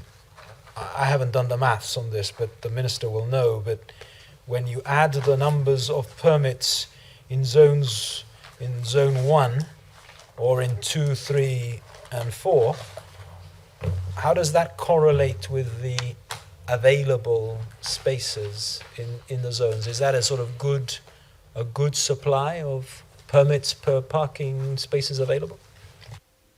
Mr. Speaker, there's no actual, we don't provide permits per parking space. So you'll find that some zones, there'll be a lot more parking availability than in other zones. So, for example, Zone 1, there's plenty of parking. Zone 4, there's plenty of parking. Zone 3, there's plenty of parking. The one that's always been traditionally a bit more of a problem is Zone 2, because there are a lot of houses there that do not enjoy, parking spaces other than the parking spaces that governments have built there, like Engineers Lane, Theatre Royal, etc. So, but generally, it does provide a much better parking availability for people within every zone. But it's just Zone 2 which the numbers aren't, as great as in the other zones.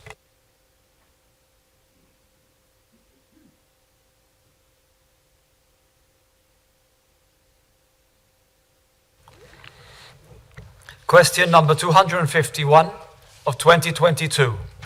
The Honourable R.M. Clinton.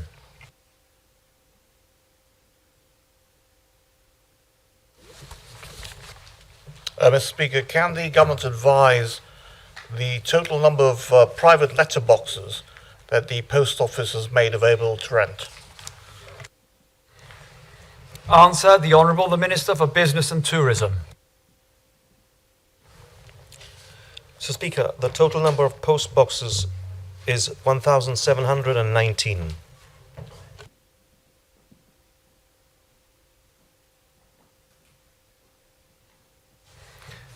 Question number 252 of 2022.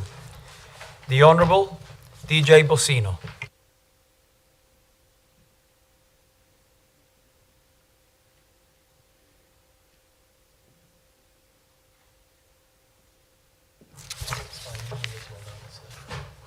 Please provide the following details relating to the Minister for Tourism's trip to Bangladesh. 1. Who comprised the government's delegation? 2. The total cost of the trip broken down into air travel costs, lodgings and entertainment. 3. Who the Minister met. 4. What new business has been secured as a result of the trip.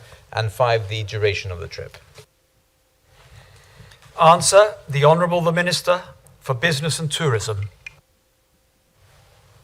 Mr. Speaker, the government's delegation comprised of John Reyes from the Ministry of Business, Tourism and the Port and myself. The costs of hotel and accommodation for myself were covered by the Commonwealth Enterprise and Investment Council in London. The flight for Mr. Reyes cost £3,801.36, and his hotel costs were also covered by the Council. For the rest of the information, the Honourable Member requests he should refer to my press release of the 27th of January 2022.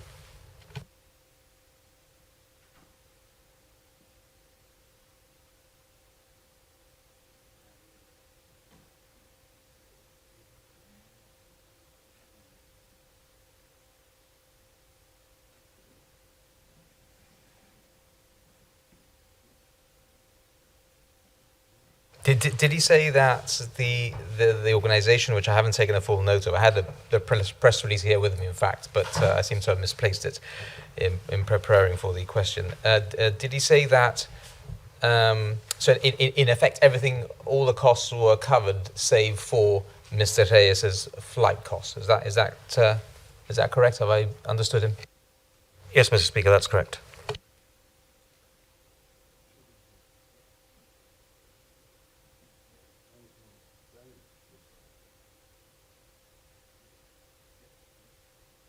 Yes. May I ask what class of travel he used? Both, Mr. Reyes, because he's the one that his travel resulted in an expense of the public purse. Mr. Speaker, this was 2 flights over 15 hours, and Mr. Reyes flew club class.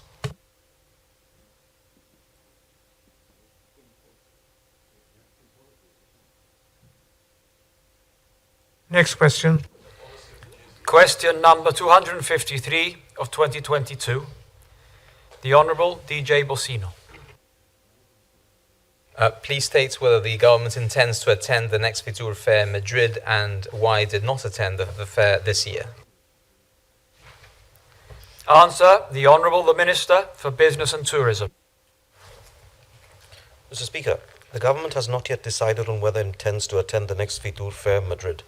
There are various reasons for not attending this year's event. The main reason being that the principal Spanish tourism that comes into Gibraltar is for day trips from Andalusia. I felt that having a stand and spending approximately £60,000 would not make a difference on this and was not really worth it at this stage. The fact that from March onwards we have seen a formidable return to day trippers, a full Easter and an extremely busy few months after that proves our judgment was correct. Finally, Mr. Speaker, the government does not rule out attending next year. Mr. Speaker, may I ask what factors he's considering as to, as to which side of the line, whether yes or no, he's likely to be deciding as to whether to attend or not? He says he hasn't decided yet, and he talks about the improved numbers, and he's absolutely right that we're seeing from Spain. But what factors will determine whether he will be whether the government will be attending the event this coming year? Mr. Speaker, I refer the honourable gentleman to the logic I set out in my reply to him when I dealt with exactly this question. Because the logic seems, from my recollection, that would be supportive of a decision in the negative, if I recall the Honourable the Chief Minister. But what we're getting from the Minister now suggests that that is still in the air, that there hasn't been a final decision made as to whether there will be an attendance on the next occasion. So I think that the question, is still valid, and I don't think that we've had a proper reply from the government benches on this one. They have had a full and proper reply from the government benches, which told them, Mr. Speaker, that we believed, as the Honourable Minister has set out, that in an ordinary year, it makes no sense for us to go to Fitur at a cost of £60,000, which we think would be money thrown away, because we don't need to advertise Gibraltar in Spain. As I told him in my reply, Spain is obsessed with Gibraltar, and therefore we don't need to sell Gibraltar in Spain. But if we have a new treaty, which potentially provides a new way of accessing Gibraltar, we may consider that next year or the year after, or in no year, but maybe next year and the year after, it makes sense to go to Fitur to explain the new fluidity arrangements, such as they may be, if they are agreed. That is the logic. That's what we're discussing. We haven't made a determination yet because the circumstances that we provided for do not yet obtain, and therefore we'll have to see what happens if those circumstances obtain. Otherwise, our view is that going to Fitur is throwing £60,000 of taxpayers' money literally away, like holding them up in the wind and seeing them fly. It's our opinion. He may not agree, but as I told him yesterday also, he has different opinions on things, and it's fine. We just should debate those issues until we get to a conclusion which is the best conclusion for the Gibraltarian taxpayer. And in our view, our conclusion is the right one. I'm grateful for the reply. I think it's a fuller reply than I originally obtained from his colleague and himself initially. I'm not too sure what the position is, but is this the one occasion when the government didn't attend? Or hasn't the government always attended, in fact, in the 12, 11 years that they have been in office, this fair? I mean, it's always been a popular fair, even certainly when we were in government, but I thought that they carried on with the practice when they've been in office. Mr. Speaker, I know that he dips in and out of politics, and that he was here for the first 4 years that we were in office, and then he took a 4-year sabbatical and is now back. I think we've gone on one or two occasions. I don't know that it was 2, I don't know it was 1, and I don't know it was 3, but it certainly wasn't 10. And we've had the debate in this House about us continuing to go to Fitur on a number of occasions, Mr. Speaker. Now, Gibraltar needs to seek tourism, because we need to get the numbers of tourists in Gibraltar up. The question is whether going to a Spanish tourism fair is the best use of our money. Now, maybe he would like to explain to us, not in the context of this moment, because he needs to ask us questions, but explain to us privately, or by exchange of press releases in the headlines of the newspapers, why he believes that going to Fitur is going to increase the number of people that come to Gibraltar. And if he can persuade us of that, well, then we might agree. I mean, I think that the policy that we've had, which is to do it, but not do it regularly, to just, if there is something new, maybe put it there. For example, if there is a new treaty, etc. If we have new tourist attractions, as we have had in the time that we have been in government, to explain those, we think that makes sense. Otherwise, we think that there are other trade fairs where we reach other professionals, which makes more sense. But he's absolutely right. The Fitur is a very big trade fair, aka a shindig. And if people here on this side of the house were looking to go to shindigs and not were looking to look after the taxpayers' money, we would go simply because it's a shindig. But we're looking after the taxpayers' money. And we think it's £60,000 wasted. Next question. Question number 254 of 2022. The Honourable DJ Vocino. What efforts are being made to maintain and refurbish Gibraltar's entry points by land and sea? Answer, the Honourable the Minister for Business and Tourism. Mr. Speaker, all efforts are being made to maintain our entry points.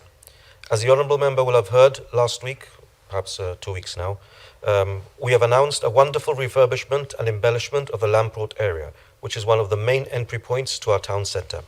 Other projects will be announced during the lifetime of this Parliament. Yes, I think it was 2, perhaps even 3 weeks ago now. I think we lose track of time being so long here, Mr. Speaker. But yeah, and I'm grateful for the answer. But I was more interested to learn what the Honourable Minister's plans are in relation to the ports, where the cruise liners berth, and also the frontier. And I understand that the frontier, as a result of the potential Schengen Treaty, will be the subject of, or in any event will be the subject of refurbishment. But I have received quite a lot of complaints about the state of those particular entry points. I'd be grateful for the Minister's, whether he has any plans in relation to those 2 particular entry points.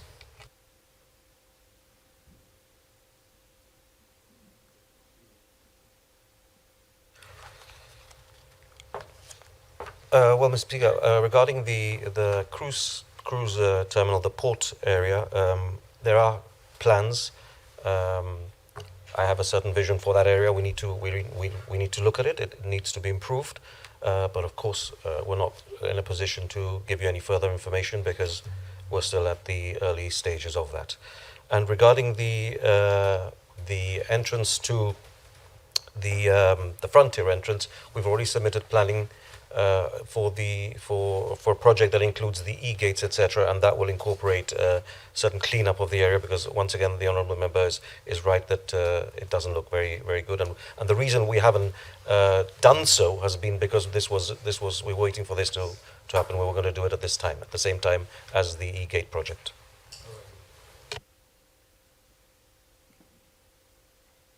Next question. Question number 255 of 2022. The Honourable, the Leader of the Opposition. Mr. Speaker, which company owns and or operates the bar and the departure lounge at the airport? Answer, the Honourable the Minister for Business and Tourism. Mr. Speaker, the current owner of the departure lounge's cafeteria is Louis Stagneto Limited, trading as Bellport Limited.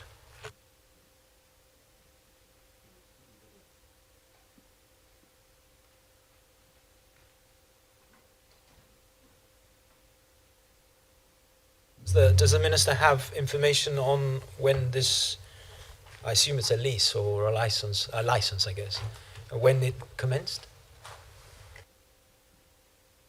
Speaker, no, I don't have that information, but it wasn't that long ago, so if he wants, I'll be able to write to him and give him that information.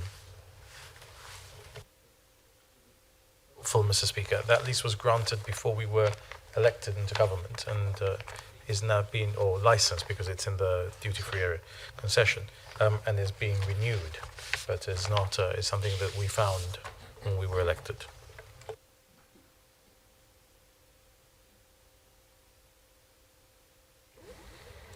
Answers to written questions.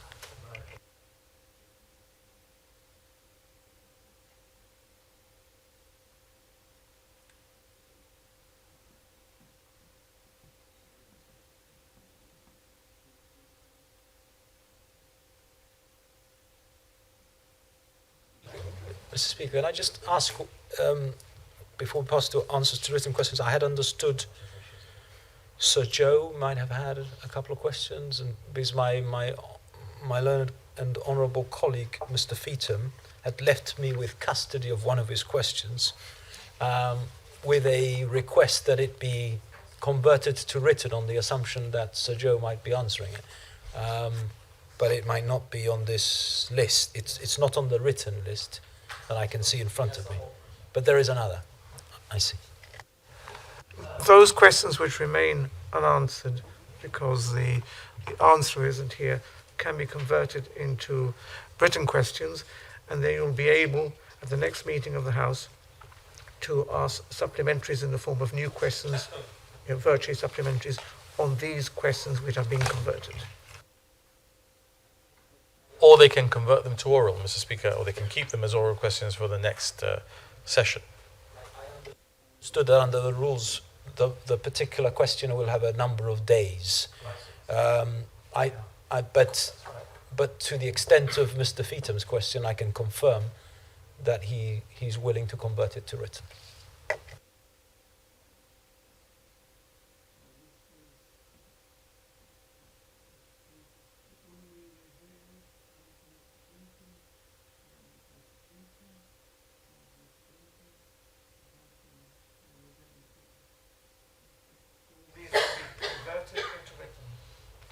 Yes, Mr. Speaker. Thank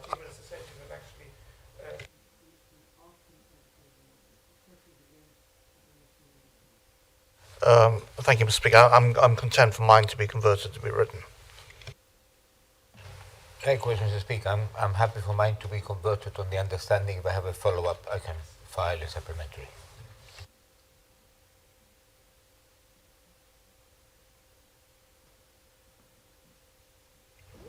Answers to written questions. Mr. Speaker, I have the honour to table the answers to written questions, number W18 to W23 of 2022 inclusive.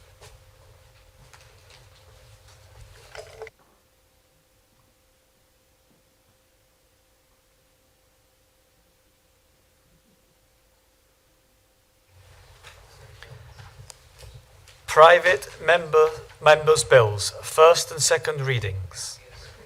A bill for an act to make provisions for and in connection with the transfer of the undertaking of SG Clenwalt Hambros Bank Gibraltar Limited to SG Clenwalt Hambros Bank Limited. The Honourable A.J. Isola. Mr. Speaker, I have the honour to move that a bill for an act to make provision for and in connection with the transfer of the undertaking of SG Kleinwald Hambros Bank Gibraltar Limited to SG Kleinwald Hambros Bank Limited be read a first time. I now put the question, which is that a bill for an act to make provision for and in connection with the transfer of the undertaking of SG Kleinwald Hambros Bank Gibraltar Limited to SG Kleinwald Hambros Bank Limited be read a first time. Those in favour? Aye. Those against? Carried. The SG Kleinwalt Hambros Bank Gibraltar Limited Transfer of Undertaking Act 2022.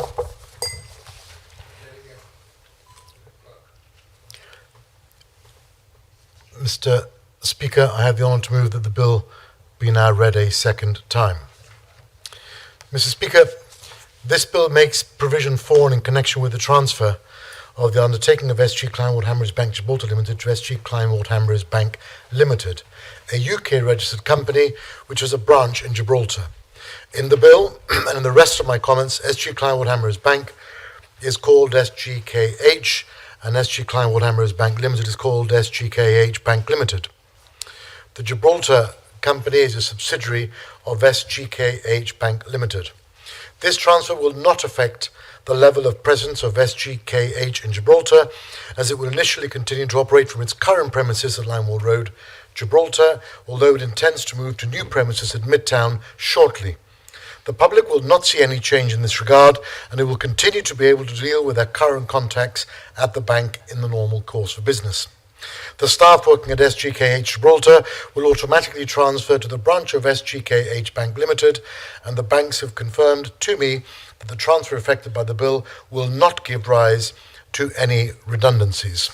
Mr. Speaker, the honourable members opposite will be familiar with the process of transferring undertakings in this manner, and I'd be grateful for their support, and I commend the bill to the House. Before I put the question, does any honourable member wish to speak on the general principles and merits of the bill?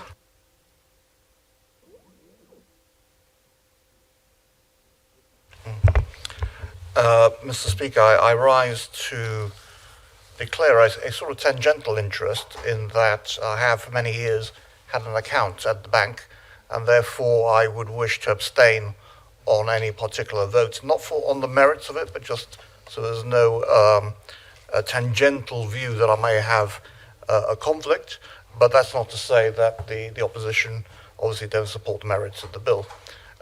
If I can add, as a former president of the Banking Association, having worked in the banking industry for many years, I first of all obviously welcome the fact that the bank is retaining its presence in Gibraltar.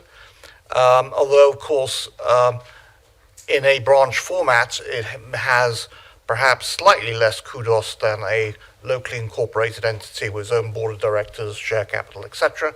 But de facto, they are providing services, banking services in Gibraltar, and I think that is obviously good for Gibraltar. I'm glad to hear what the Minister has said about that in terms of employment, that will not be affected. And so, Mr. Speaker, I don't know if the leader will make a few comments, but when we come to the final stage of the bill, if we can have a division so I can record my abstention.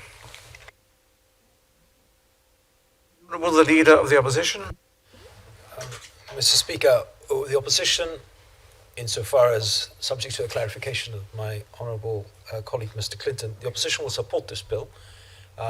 As the Minister has said, this has become now not regular practice, but it is the practice that has been seen in this House before in respect of other entities, and it has been done by private members' bill by successive ministers responsible for financial services that have introduced legislation in relation to particular banks. So we have no difficulty supporting this to smooth the passage and make it easier administratively for the bank to handle its business in this way, and so that it has no particular issues. We note what the Minister says in terms of its move to new premises. We hope that is because it intends to expand its services and grow and recruit, and we're also grateful for his indication that there will be no redundancies. But insofar as the detail and so on, we will of course support the principles and detail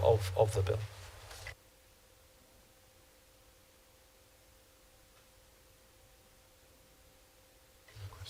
Mr. Speaker, I also rise to declare an interest in this matter because I have been professionally involved in the matters that give rise to this bill. Unlike the honourable member opposite, I do not believe that affects the way I vote, and I do intend to support this bill, having declared the interest that I have declared.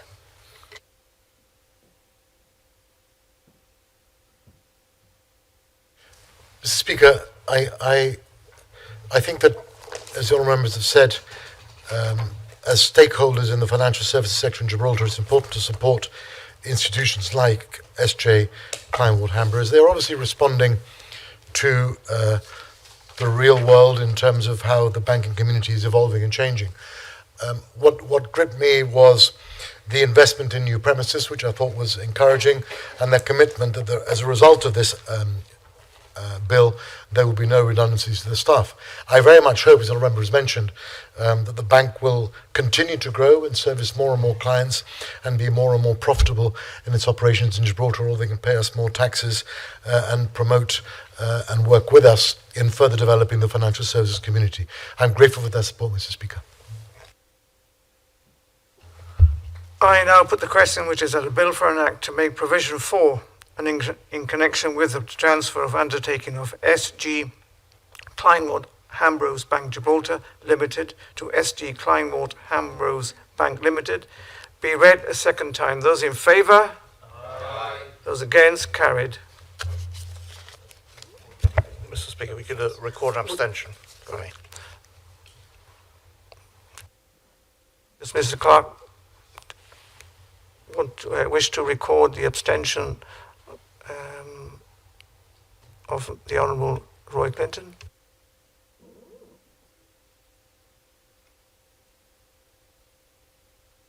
Recorded.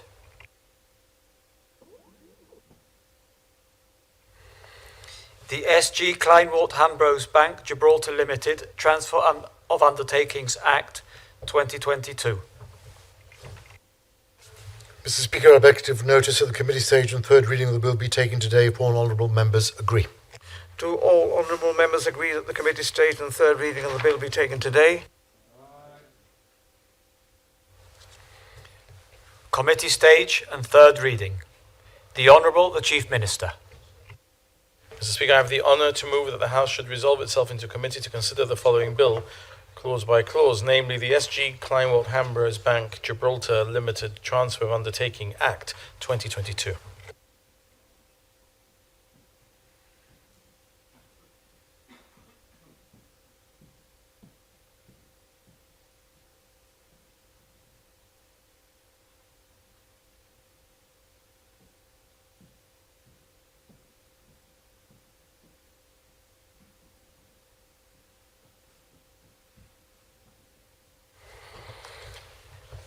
A bill for an act to make provision for and in connection with the transfer of the undertaking of SG Kleinwort Hambros Bank Gibraltar Limited to SG Kleinwort Hambros Bank Limited.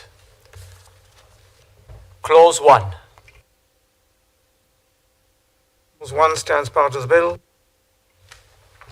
Clauses 2 to 12. There is an amendment to clause 5, so it's clauses 2 to 4. Clauses 2 to 4 stand part of the bill. Clause 5.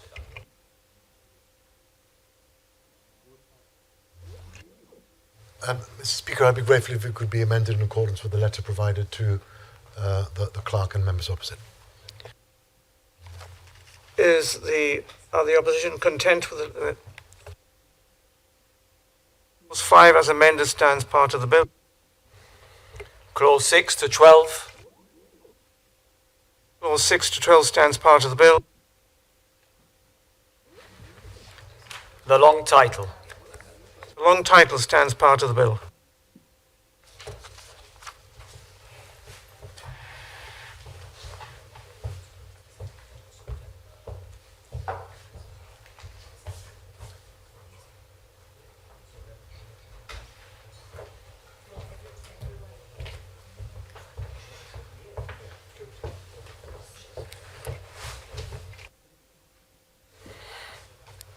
The Honourable the Chief Minister. Mr. Speaker, I have the honour to report that the SG Kleinwort Hambros Bank Gibraltar Limited Transfer of Undertaking Act 2022 has been considered in committee and agreed to with amendment, and I now move that it be read a third time and passed.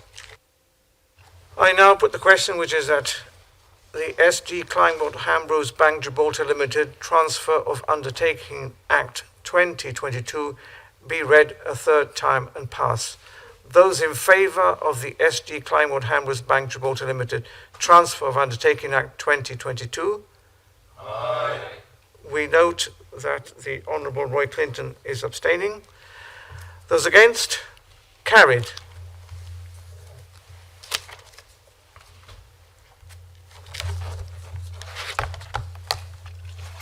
Mr. Speaker,